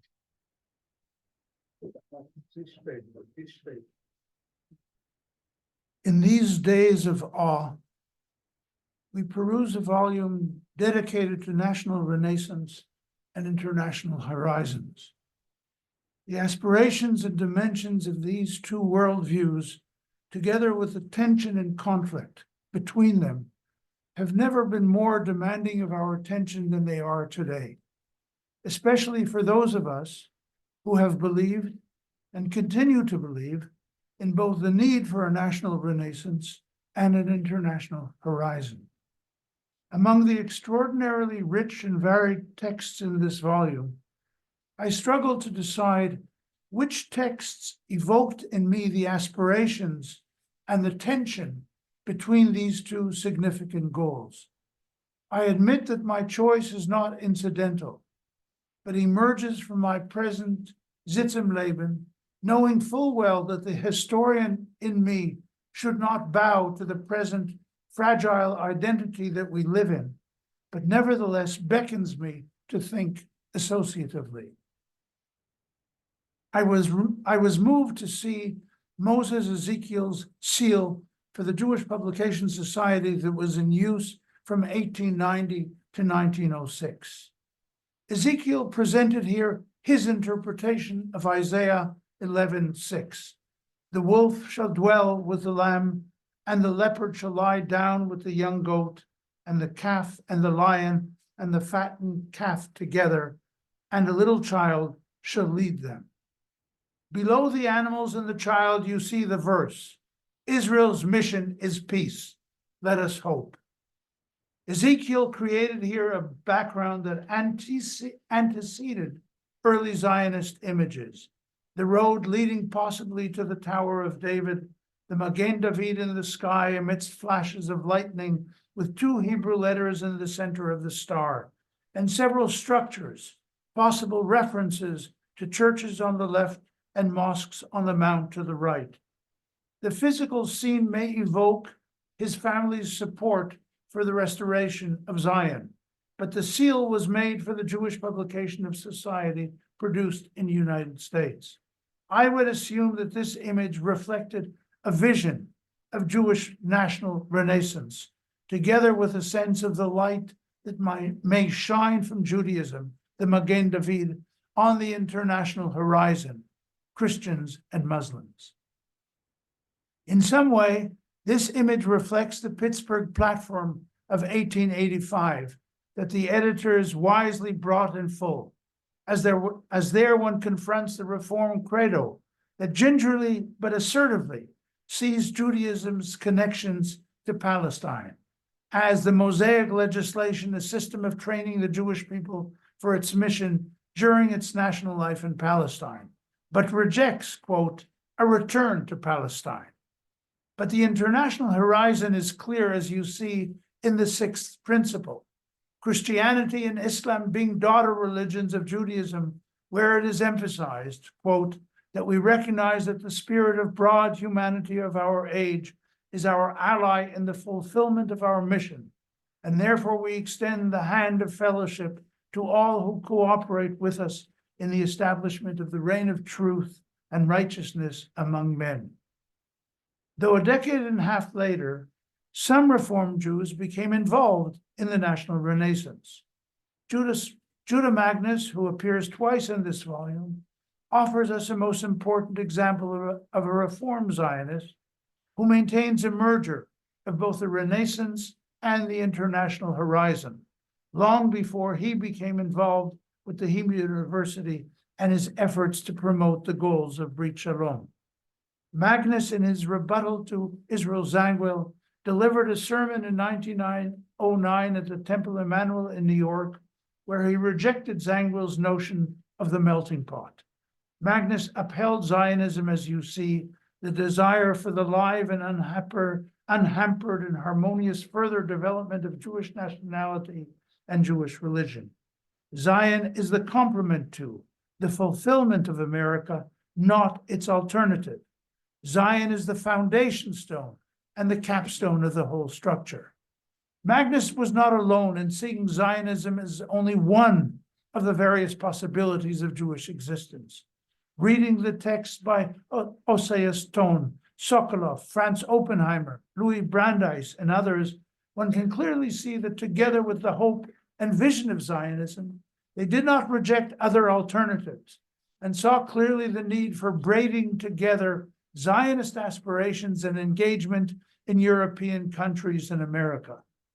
Prior to becoming a member of the Supreme Court and president of the Zionist Organization of America, Brandeis in 1915 went so far as to claim, loyalty to America demands rather that each American Jew become a Zionist, for only through the ennobling effect of its strivings can we develop the best that is in us and give to the country the full benefit of our great inheritance.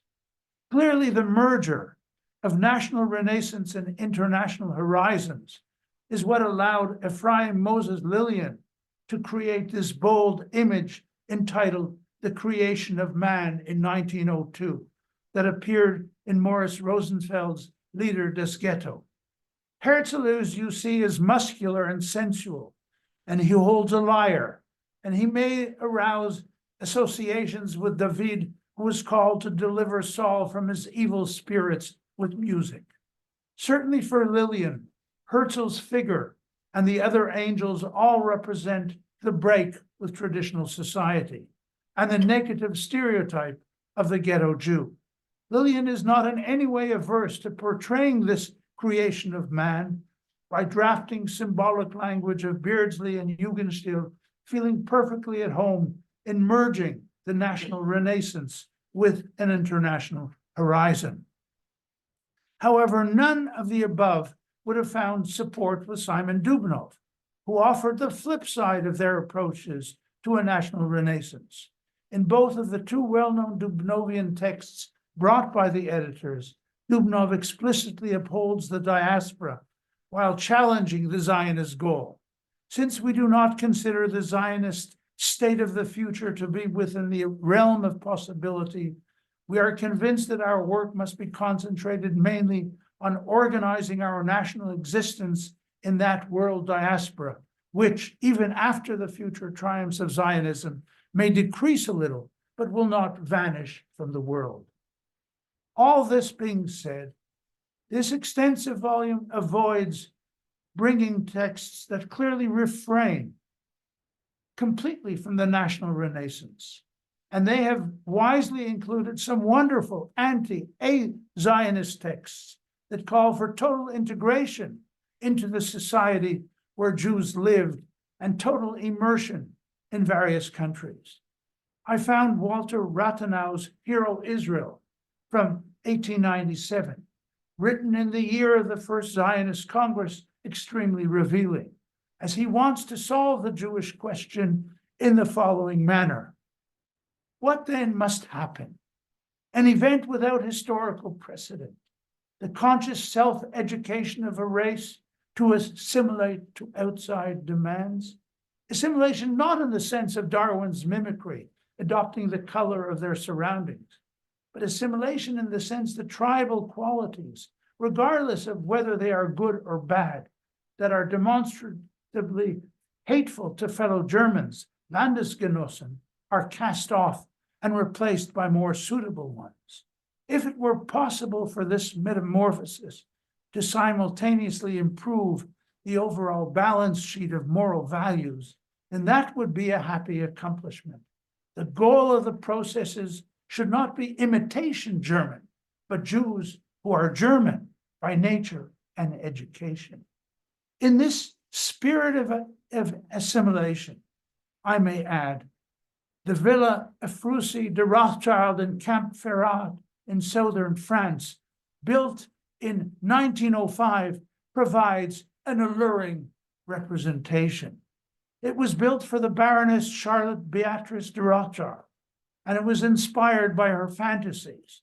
The villa was a far cry from the seal of the Jewish Publication Society where I began, but an example of the materialistic dream of self-expression that had no association whatsoever with the national Renaissance, only with the international horizons that the Baroness enjoyed to no end. She desired to have in France a villa inspired by an Italian ship.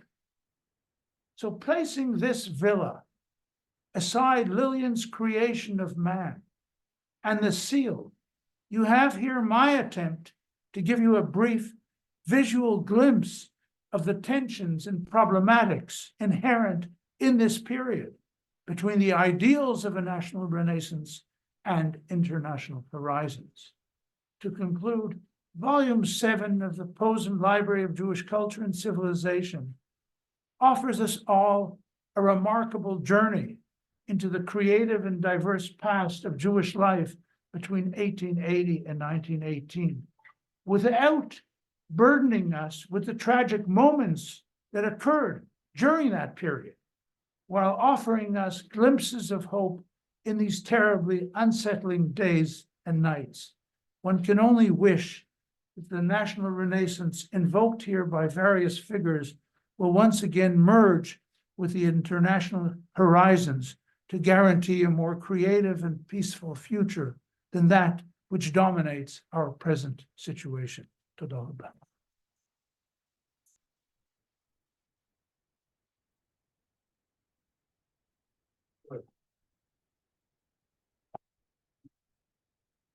Let it be. Thank you, Professor Cohen, for your important words. And now Benjamin Brown from the Department of Jewish Thought, the Hebrew University of Jerusalem.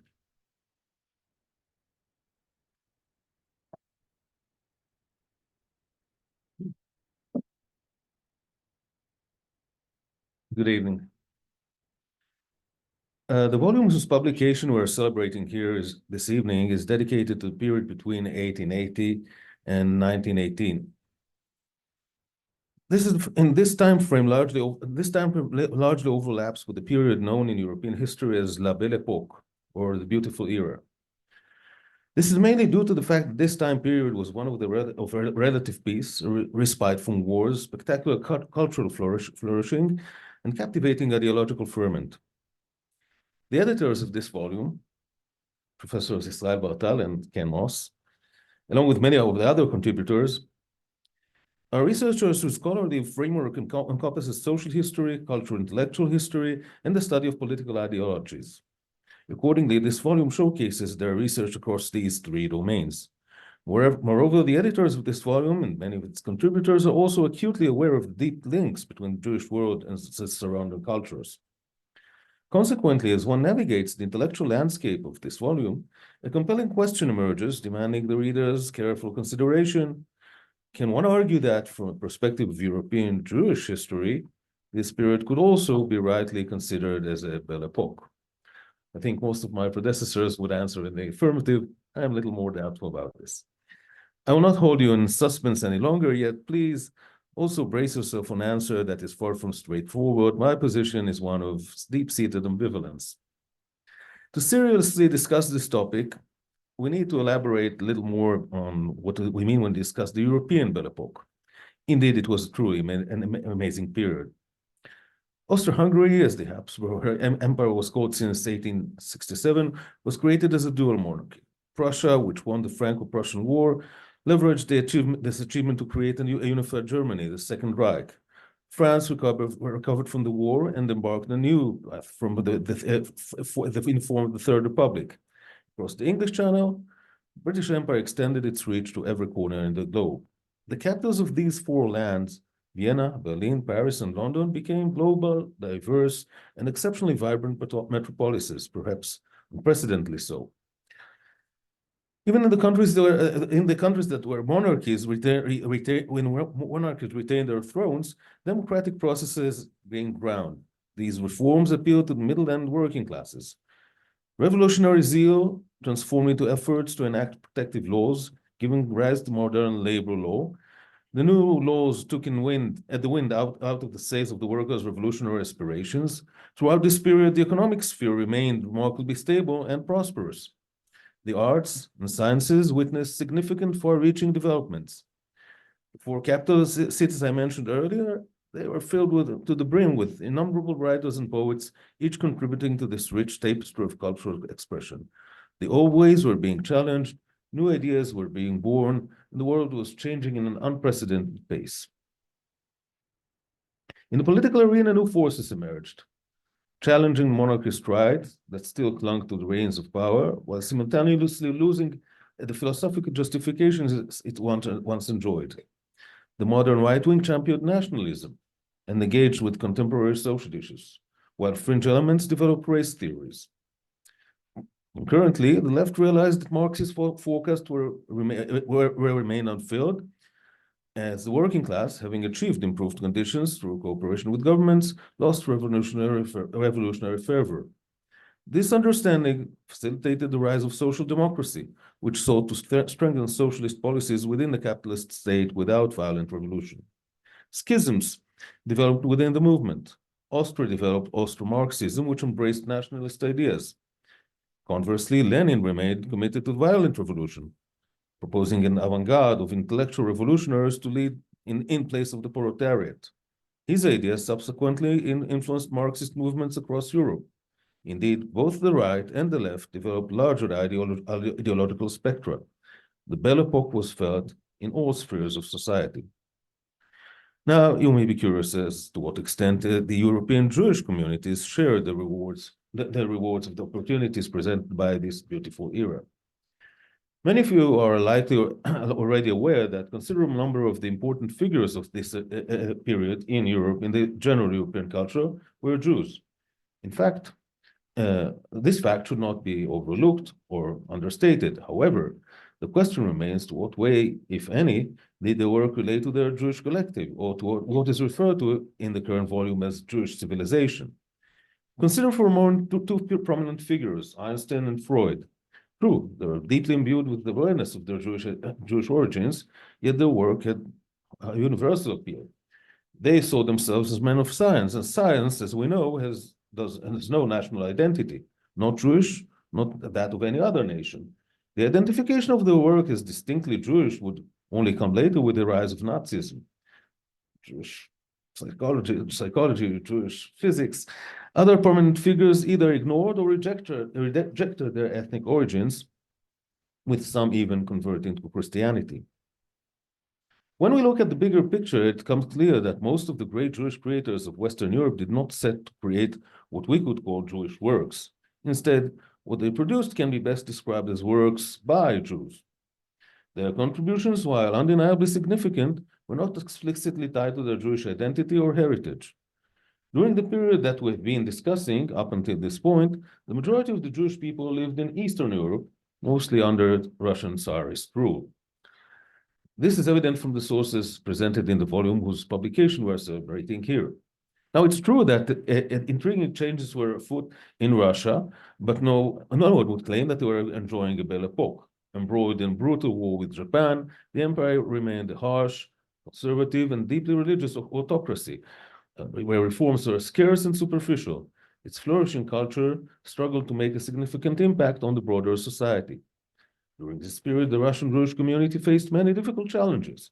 These include the pogroms of 1881-1882, following the assassinations of Tsar Alexander II, the Kishinev pogrom of 1903, the blood libels of Blondes and Baylis, the great migration of Russian Jews to the United States and other countries, and the ever-increasing poverty.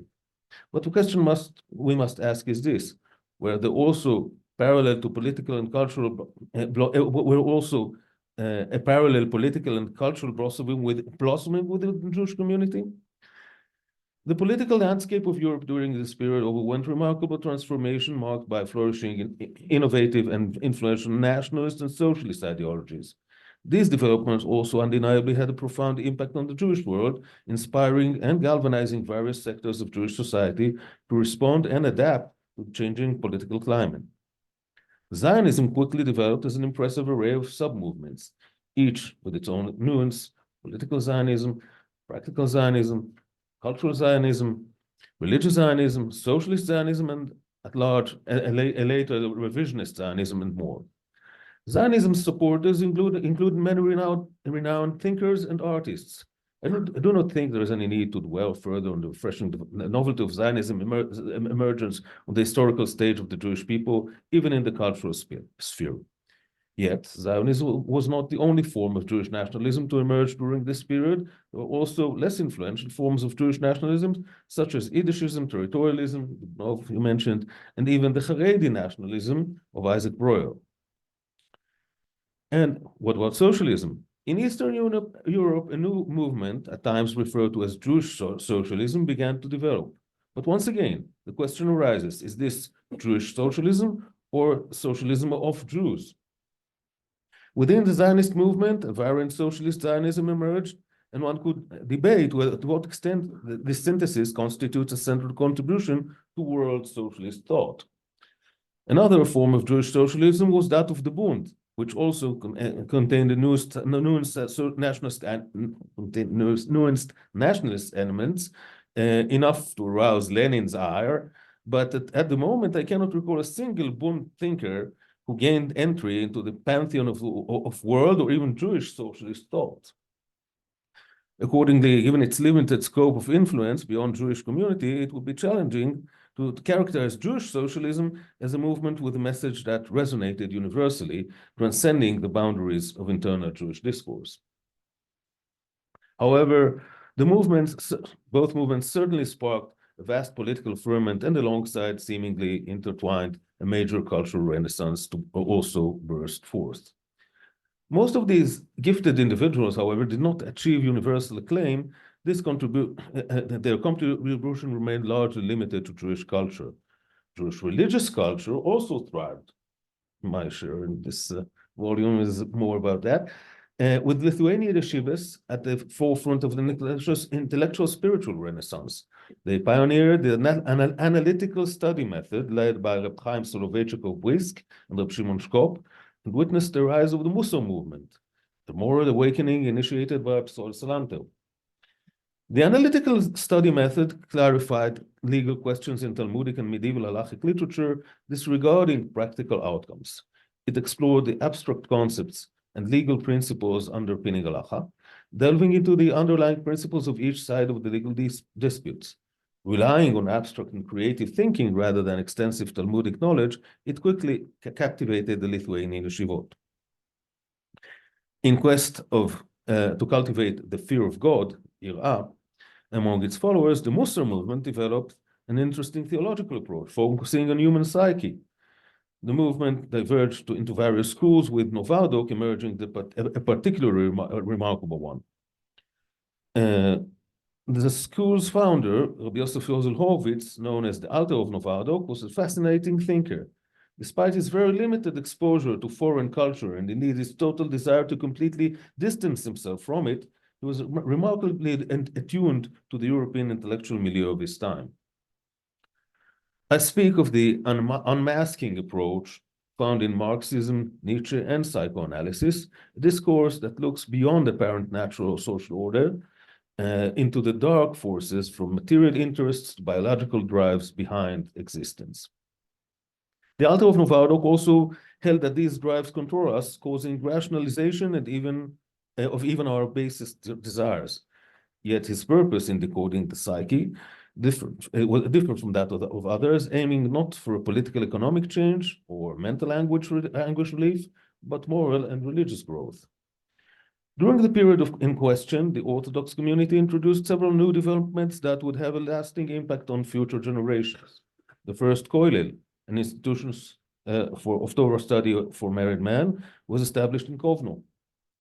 This institution would later serve as a model for the Israeli Haredi community's society of learners, shaping its values and structure. Another notable development during this period was the establishment of the Musar Yeshivot. The inspiration behind these two institutions was one, Upsal Salanter.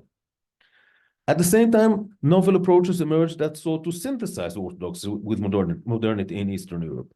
The first modern yeshiva high school in Eastern Europe was founded in Lida, and the religious Zionist Mizrahi movement was established in Pressburg, Bratislava of today.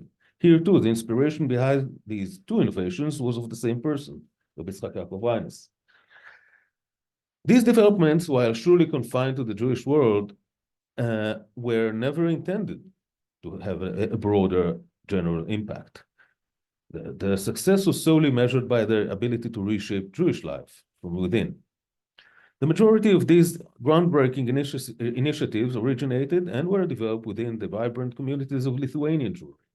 While not diminishing the contribution of other Jewish centers worldwide, it appears certain that it was Lithuanian Jewry that consistently drove the most influential winds of change. At the epicenter of this ferment stood Vilna, often referred to as the Jerusalem of Lithuania.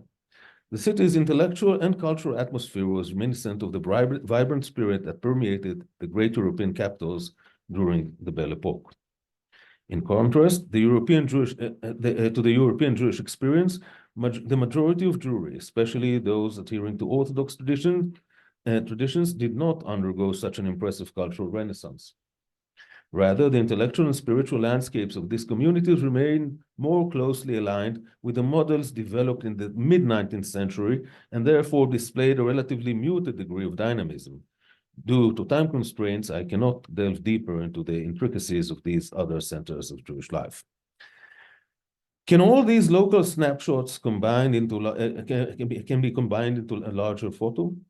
In my opinion, it is difficult to do so. One may, if you will, Jewish cultures in the plural. One may cautiously argue that while no Jewish center experienced a full-fledged Jewish Belle Epoque in its full scope and force, some, particularly Lithuanian Jewry, came closer than others. However, even in the smaller, localized cultural revivals in other centers, alongside the groundbreaking political movements that transformed Jewish life, distinguish this period as an extraordinary epoch in the annals of Jewish civilization. Mirroring the European Belle Epoque's lasting impact on the wider world, many of this period's contributions to Jewish civilization continue to shape our lives up until this very day. Thank you.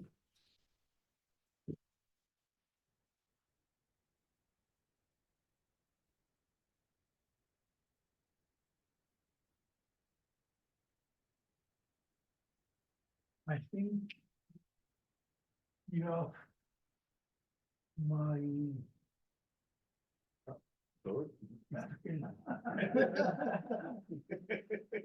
חזרתי לקחת את זה, חשבתי שזה שלי. בסדר, סליחה. Never too late. Our next speaker is Dr. David Getch. Please. From the Department of Jewish History and Contemporary Jewry and the head of the Hebrew University and the head of Mizgaf Yerushalayim Research Center. Please.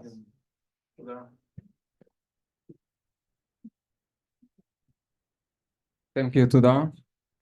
I would like to congratulate the editors of the 7th volume of the Posen Library series, Professor Israel Bartal and Professor Kenneth Most, As an historian who studies the cultural and intellectual history of the Jews in North Africa during the 19th and 20th centuries, I would like to dedicate my talk today to the Jews of Muslim countries. These can be found in the editor's enlightening introduction to the volume and also in its rich list of sources. The editors committed to a challenging task in the introduction, laying out the history of the Jewish people during the last 2 decades of the 19th century, continuing into the first 2 decades of the 20th century. Let me stress again that this is indeed a challenge. After all, as noted early in the introduction, the period stands out as one of the dramatic transformations in every aspect of the Jewish life. Adding to the challenge, the editors have chosen to depict a diverse and rich historical picture rather than adopting a single meta-narrative of the entire Jewish people with its different diasporas. They break down the relevant Jewish history of the period in question along 2 axes, from my point of view. The first one concerned the Jewish communities, describing them in light of the political, social, and cultural context of those decades. The second axis focuses on the forces that transformed Jewish life and culture. In the past, broad studies tended to describe Jewish communities in Muslim countries in general terms as single body of identical characteristics. In this volume, however, the editors explore Jewish communities in Muslim countries while applying geographical and cultural distinctions. The Sephardic diaspora on the one hand, and the diaspora of speakers Judeo-Arabic dialects on the other. Within the latter, they observe 2 groups, North African communities in the Maghreb and Middle Eastern communities in the Mashriq. Each group is discussed in light of typical political, social, and cultural contexts. Standing out in this respect, it's the discussion into the changing linguistic context that shape the basis of the cultural analysis. As shown by the editors, these communities, this distinction between Maghreb and Mashriq Jewish communities is critical. During the period in question, each bloc was affected by different historical development, and so different cultural world taking shape in turn. In the second axis, the editors draw out the forces of transformation that shape these communities: capitalism, mass migration, socialism, secularization, gender revolution, Western imperialism, anti-Semitism, nationalism, Jewish politics, and religious culture. With the axis now laid out, a matrix is formed, allowing readers to trace different sections. They can learn how different communities evolved under forces of transformation, or other way around, how the forces of transformation took shape in each such community. For example, westbound immigration from Muslim countries to the New World were more limited by extent than the European Jewish immigration, given the limited influence of capitalism in the Muslim countries. However, European colonialism, accompanied by capitalism, meant massive immigration fluxes from the rural region of Muslim countries into their developed cities.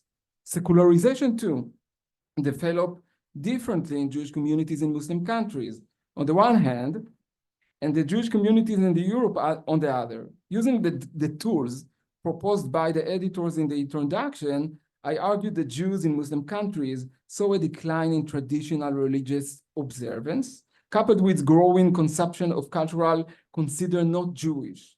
However, unlike Jewish communities in Europe, their peers in Muslim countries did not experience a crisis of faith or reject their religion.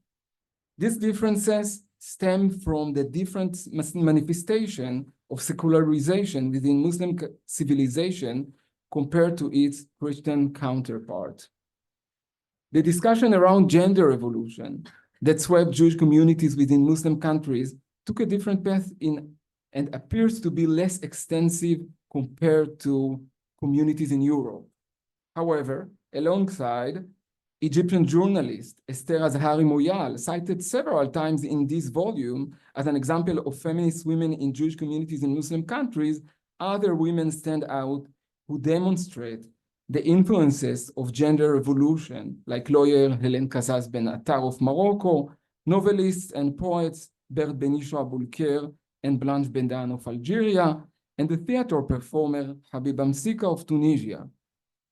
This to access the communities and the transformative forces posed by the editors also served as a tool for analyzing the sources listed in the volume. For me, in fact, every such source is a coordinate that I can place along the axis, and I can read and explain with in-depth insight into the sources community and the forces of transformation applied on the writers and their works.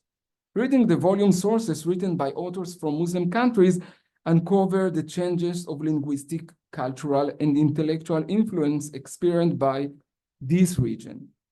This is the case with the writer in French and other colonial languages influenced by European culture, like Avraham El-Maliach of Jerusalem, or Yosef Nechama of Salonika, or writers in Judeo-Arabic influenced by the Hebrew Haskalah movement, like Asuera, Yitzhak Ben Aisha Levi, or Shalom Flach and Daniel Haddad of Tunisia, or classical Arabic writers like Marud Faraj and Yacob Tzanu of Cairo, who were inspired by the Nahda, the Arab Enlightenment, of which they were active participants. Nevertheless, the cultural language used by the authors in this writing does not necessarily reflect their ideology. Zionist thought in North Africa, for example, was written mostly by Western intellectuals who had adapted European language and culture, like Casablanca's Shmuel Daniel Levy, who wrote in French, or Eliyahu Nahaisi of Tripoli, who wrote in Italian. Classical Arabic scripted Jewish literature was written as part of the Nahda movement by Jewish writers like Egypt's Hillel Farhi and Saad Malaki. Most Jewish writers in Muslim countries were multilingual. Alongside their original work, they engage in translation from other languages, thereby importing works, ideas, and ideologies from other Jewish communities into their own. The works presented in this volume were written by authors in specific places and specific languages within a unique historical context, but part of them made it into other communities in the Jewish multilingual police system through translation. And so, despite the dispersion of the Jewish communities, and despite the different forces of transformation at play during the period in question, a well-connected Jewish world existed as reflected in this impressive volume. Thank you.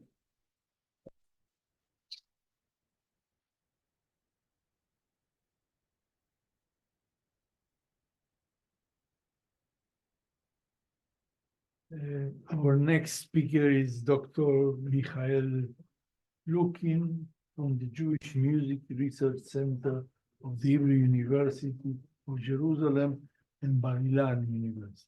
Please.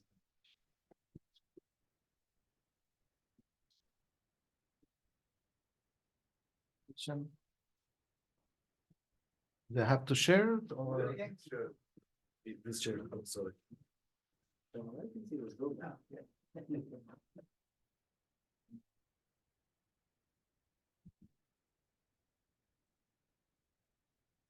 In our volume, Eastern Ashkenazi musical life is explored through various lenses, including the significant polemic between the renowned composer, ethnographer, and musicologist Yoel Engel and the writer Sholem Aleichem. This debate centered on the nature of Yiddish folk singing.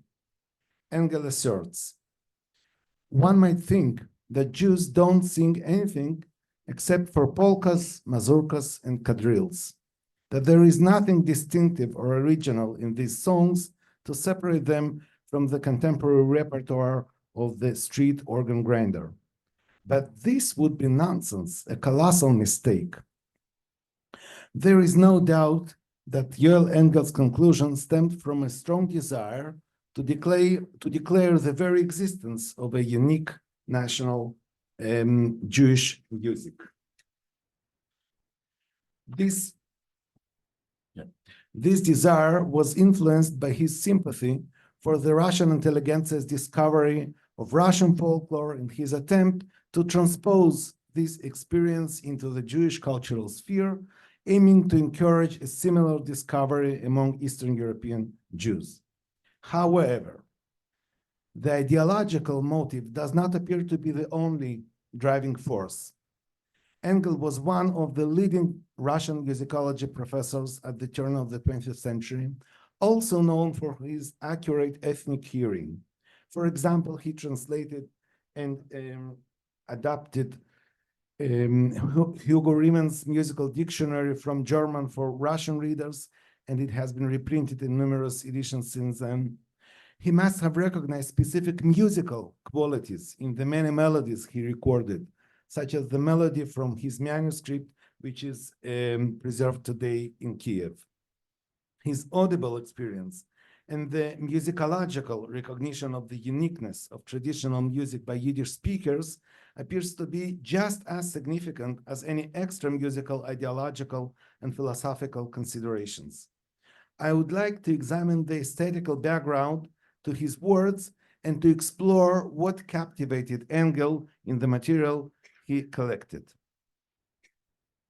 Let's listen to a recording of a Hasidic song in Yiddish attributed to Rabbi Menachem Mendel of Vitebsk.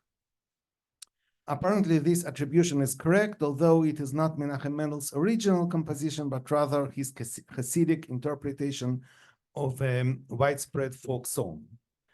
Like all other artistic creations, pieces of traditional music are valued thanks to the wealth of associations they evoke. And I would like to expand on these associations after we listen to the song.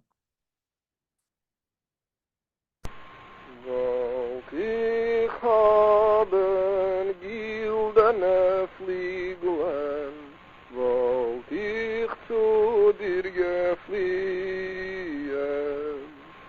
Wollt ich haben gildene Räder, wollt ich zu dir gefahren.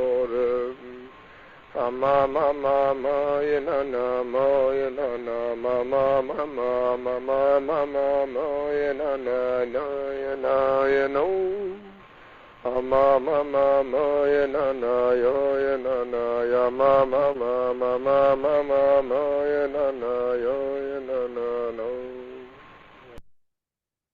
This is an example of traditional music that evokes many associations, and without acknowledging their existence, it is doubtful whether an encounter with this folk art can actually take place. An educated and sensitive musician like Engel could have easily identified in this song a blend of at least 3 different realms.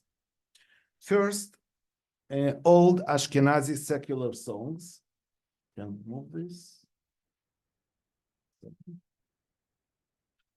Then Sephardi mystical inspirations, and then shades of wedding klezmer music. Now, someone who heard the song at any time during the past 2 centuries would immediately sense that it is a paraphrase of a Yiddish folk song about love. Indeed, a German version of this Ashkenazi folk song was documented as early as the 16th century, and this version contains exactly the same motives: a bird, a horse, and a saddle. Dozens of its late Yiddish versions were recorded and notated in the first half of the 20th century all over Eastern Europe. These love songs in Yiddish have no religious or mystical meaning, but they employ the same imagery. If I had wings, I would fly to you, and I would sit down near you with my bleary eyes. It is possible that the mystical interpretation of a love song about a bird was inspired by a chant created by Israel Najara, who based it on an old Spanish song tune and lyrics. According to this Spanish non-Jewish, the original Spanish song, a bird calls out to its distant partner. In the Spanish original version, the bird's voice is not heard. In Najara's version, in which the bird and the beloved represent, of course, God and people of Israel, the voice is heard. The motive of the bird and wings is known to be very common in Kabbalistic literature, as for example, in the title of the book, Wings of the Dove. The melody is also interesting. It is neither a typical tune of a folk love song, nor a typical Hasidic tune. Instead, it is a klezmer instrumental tune intended for a wedding dance, but deliberately performed vocally and slowly. In the original fast tempo, if the original fast tempo is restored, this statement becomes clear. Please listen to this restoration. Just the very same tune.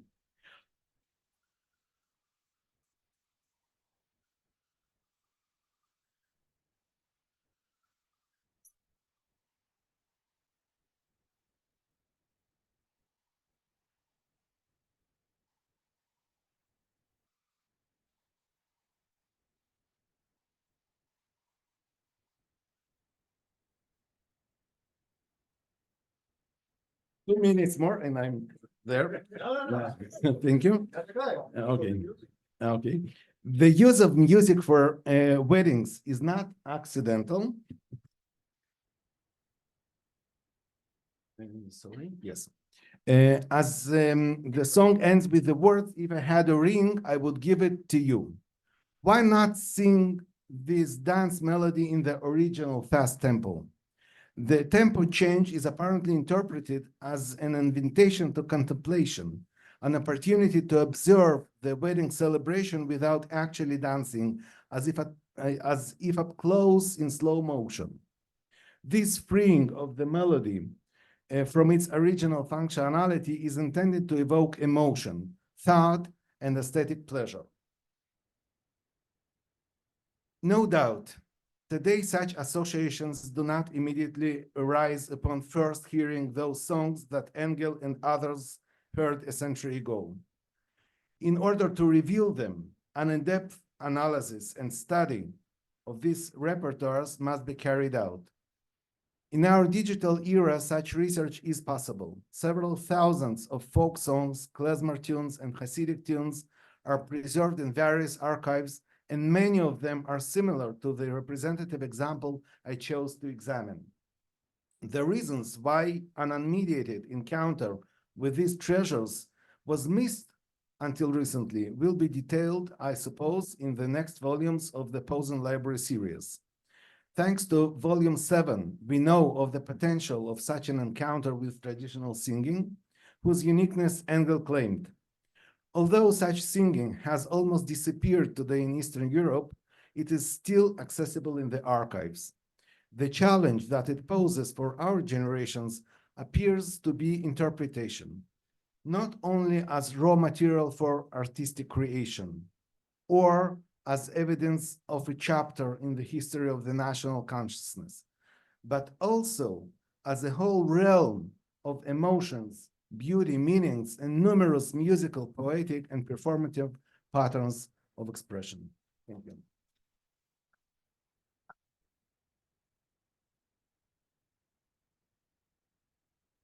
And now our last speaker,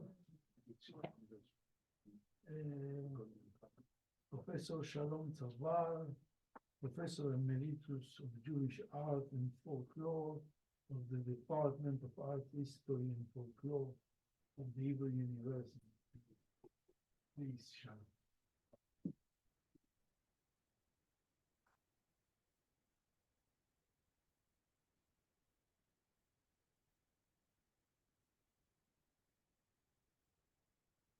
I would like to join the others in congratulating the two editors for this beautiful book and for including not only, as Michael has shown us already, the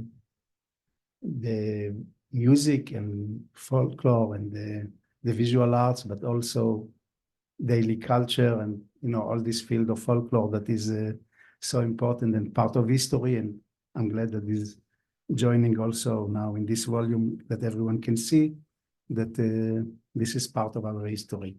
The field that I'm representing, the folklore here, or the visual folklore, is the least innovative, you can say, maybe from one point of view. It's very traditional usually, and although this book is about the Renaissance and many things that new that happened in the late 19th century, early 20th, this field is the more conservative one, but it's really only seemingly so. Folk art is traditional, it's true, it's very conservative, it's true, but it's very dynamic as well, and this reacts to changes. So I selected to speak at the advice of Israel here, that heard this lecture, about the old Yishuv in Eretz Israel, selecting two items, female items that were created by two women in the old Yishuv, one Ashkenazi, one Sephardi, and show you how they are conservative and at the same time also showing the changes. Do I move the slides here? Okay, so we're speaking about late 19th century in Jerusalem and inside the city walls, where life was very dynamic, as you can see, with carts and so on going on. The populations were of different types that we have in the city. You have still the Ottomans around, the Muslims, of course, and very lively Jewish community, composed mainly of two communities. One are the Ashkenazi Jews from Eastern Europe that you can see in this picture. The other is the Sephardi community of the old city of Jerusalem, mostly from the Ottoman Empire that came to the Holy Land either early on or in the course of the 19th century. And the two had more or less distinct ways of life, each one with its own traditions, its own language, its own dress, as you can see in this image. The two communities would meet and exchange, and as we can see with the objects that I'll show you on many occasions, and one of the most famous, again, everything I show you by visual, is, for example, at the Kotel, at the Wailing Wall, where you can see from this old picture, if you can take one figure by the other and tell immediately from which city they came from, which culture they represent, and we won't do it, of course, here, do it with my students, but in this picture is very clear that we have all types, including not only Sephardim and Ashkenazim, but Jews from Islamic lands as well. The two main communities would meet at times, as I said, in different occasions, and here is a beautiful photograph by Bonfils that shows us a Sephardi Chacham on the left and two Ashkenazi rabbis discussing something, we don't know what, but here is a beautiful photograph that commemorates that. And this picture, that is a folk work of art by Moshe Mizrahi, shows the Purim feast. And so you see again a Chacham, a Sephardi Chacham on the left, and the others are Ashkenazi rabbis, and here so the feast together. I mean, this is important to show this meeting because this also influences the visual items that I'm going to discuss. So we have any historian of this period, the visual arts of this period, of the folk art, you have many items that survived. There was a big exhibition about them in the Israel Museum in 1978. And at that time, there were many questions raised. I'm showing you here a selection of them. How can we tell which community produced them? Who was the audience of this? How they were used? In which synagogues and so on? We have plenty of these are still available in Israeli markets today and elsewhere. And how do you know if these ceremonies are from which community, what they represent, who made them, and so on and so forth? Many questions. I'll speak on two tablecloths for Shabbat, embroidered by women, one Sephardi woman, one by Ashkenazi woman. So we'll begin with the one on the left, which is by the Ashkenazi woman, and this is one. Both of them are in the Israel Museum. So this is the tablecloth for Shabbat, created by a woman whose name is recorded. Not often is not the case, but here we have the name. She wrote her name. I'm showing the detail. The bottom is her name. It shows a large fish, and inside it, Me'arat HaMachpelah, it's as it says, and it says Lichvot Shabbat Kodesh, so we know it's a tablecloth for Shabbat. So her name appears at the bottom. You can see מעשה ידי begins here. חנה רבקה הרמן מירושלים עיר הקודש תיבנה ותיכונן. So Hannah Rivka Herman, there's no question she is Ashkenazi by her name, no problem to identify. At the top of the tablecloth, there is the name for whom she made it. It's like an item to fundraise for Jerusalem, for the Ashkenazi community. And it says, מנחה היא שלוחה לערב הצדיק וכולי, מורנו הרב עקיבא לרן, השם ינטרהו וישמרהו, and then you have פקידים והמרכלים בארץ ישראל. So we're speaking about a particular person that she made it to him, and she was about to send it to him in the year that she finished. The year is also written. I forgot to mention here, Tarlav, 1876, that she made it. And so she was about to send it to him, to this Akiva Leren, for Jerusalem, for the money that she wanted. And he died in the same year. This is Akiva Leren, who was the president of the society. And he died in the same year that she finished it, so it never left Jerusalem, and that's why we have it today in the Israel Museum. So this tablecloth is very East European in many items. Like, for example, at the top, we see the double-headed eagle that we know very well from where she came, I mean, from the empire, yes, the Tsarist empire, and we can see the double-headed eagle. And we can see it on many items of Judaica from this region. It's not something that is surprising. What is surprising? Why she would put it in Eretz Israel? So she's not anymore in Russia or in Poland. Why she would still use this emblem? Because for East European Jews, this double-headed eagle became to represent much more than just the emblem of the ruler.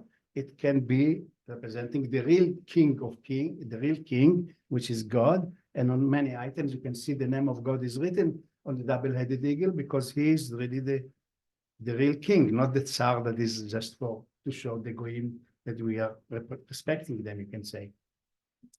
The large fish that you see, here we go, so folk art is traditional. It goes here back to the Middle Ages, this item that we see. It's not a fish that is around Me'arat HaMachpelah, but it's the Leviathan. This is an Ashkenazi tradition that appears already in the Middle Ages to show the Leviathan in this shape, taken from Christian art. I won't go into this now, don't worry, where it's taken exactly from, but this form appears in many Hebrew manuscripts, all Ashkenazi Machzorim of the Middle Ages. The Leviathan, as it says here, and often it is shown in the next page or next to it, the righteous sitting in paradise and eating from the flesh of the Leviathan. So this medieval Germany, how it arrived to Eastern Europe, you can see many examples from Pinkasim and paintings in the ceilings of synagogues like Landshut here and others. The fish at the like coming from the ceiling on the people who are sitting below, and this really representing the end of days. Really, that's the idea. That's like Richie spoke before on this image of Ezekiel. Here we see the end of days from another point of view. So it's like descending on the people in the synagogue. Sometimes it's shown with the city inside. So here is the one in Mohilev that shows the city of Jerusalem, supposedly, but it looks like a East European town. And she did, here is the innovation of Hannah Rivka Herman. She replaced the East European landscape with a local view, which is Me'arat HaMachpelah. That is now the holy site that she probably visited, like many others at that time. And so we have this tradition transformed into the Holy Land and with the innovation. If I have time, I'll show you the other map. Okay, I'll skip that. The other map is the Sephardi one. There's no name here. And how do I know it's Sephardi? It's something that was not known when these tablecloths were discovered. There are about 13 or 14 of them that survived. They're all handmade, but no names appear. So very easy to tell it's a Sephardi one because several of them have these blessings around the center. הרחמן ויברך את בעל הבית הזה ובעל הסעודה הזאת, הוא ובניו ואשתו וכל אשר לו, בבנים שלא ימותו ובנכסים שלא יתמו. This blessing is occurring only in Sephardi Sidurim of that period or later period. I'm showing you a Sidur from Livorno. that has this blessing. And so we know it's Ashkenazi would not use it. It's only Sephardi Jew from Jerusalem that would use this blessing. The center of this image is Jerusalem in a circle, and in Jerusalem, the center is the Temple Mount. Here again, we have a tradition that, for lack of time, goes back to the Middle Ages, like the Ashkenazi one. It goes back to the Crusader period, where Jerusalem was shown as a circular town with these two structures at the top, the Temple Mount with the Dome of the Rock and the Al-Aqsa Mosque, that are called the names of the Temple of God, the Temple of Domini and the School of Solomon, the same names that appear in these tablecloths several hundred years later. So this idea of Jerusalem as the center of the world continues to, you can see. Okay, so how this reached the old city of Jerusalem and the Sephardi issue. I'll skip some because we don't have time. I'll show you it was really for Italy that it happened. I'm showing you the latest things that happened before the tablecloths were done in Jerusalem. It's a tradition that goes on in Italy for several centuries, culminating in tablecloths for Shabbat that were produced in around 1800 in Italy, printed, that show the same design like our tablecloth in Jerusalem. They are printed, they were done in many copies, many of them survive today, and they show the same tradition for someone living abroad, continuing the tradition from the Crusaders that was known in Italy and was continued to the 19th century. And you can compare the Italian tablecloth and the Crusader map, and they have the same gates of Jerusalem, the 5 gates they show in the same way and so on. There are many things that are similar, and this visual tradition continues with Sharei HaChamim that you see here, the Golden Gate and the Golden Gate here. So I mean, it's really like the same structure that Italian Jews who were very educated and looked at a lot of works of art around them, continued to produce. Let's skip that. And this tradition from Italy arrives to Jerusalem by immigrants from the Ottoman Empire and for Italy itself. And we can see, for example, details I'm showing in the Italian tablecloth that show the monuments around Jerusalem. For example, the tomb of the Ari that you see here, and there is this lion. So this from Italy, and this is the one from Jerusalem. So it's really the same idea with the lion, the Ari, I mean, the person shown as a lion with a chain, like here, or the item that is next to the Ari is Be'er Miriam, the well of Miriam, that has this structure, exactly the same like in the Italian tablecloth. And again, this is a tradition of showing Be'er Miriam going back to Dura Europos even. Here it's how it's shown in Jerusalem in another tablecloth done already in the 20th century, where they didn't know what all this design means. I mean, this design that you see of Be'er Miriam in the Italian tablecloth, to understand it, you have to go to the sources, the Sephardi sources, like this book printed in Istanbul, and you see how the well of Miriam is in the middle of the desert, in the center, where the 12 tribes are stationed around it. So these are the tents of the tribes, and this is what you see. These are the tents of the tribes, all very abstract. And this is how the women in Jerusalem saw models of this and copied them and made them so well known. Wait, where I'm going. Okay, so finally, the last point I want to show you. This process is happening in the course of the 19th century, in the second half of the 19th century. By the time we reach 1918, aside from Bezalel, no, they are not interested with Bezalel, these people that produce these items. This becomes something that everyone is doing. This can be of someone coming from Iran. This is coming from Morocco. This is from another place that is using the 4 animals of East Europe. I mean, this tradition of making Jerusalem in a circle with the Kotel and the Temple Mount on the top here, let's say, whether it's the fish or other structures, becomes now common to all these communities in Jerusalem. And that's why I call it Me'orav Yerushalmi. By this time, no one knows where these elements come from, and they are all using them. I mean, this is like the seal or the emblem of Jerusalem, of the old Yishuv, that gradually disappeared, but at this time was still around. even in 1918. Okay, תודה רבה.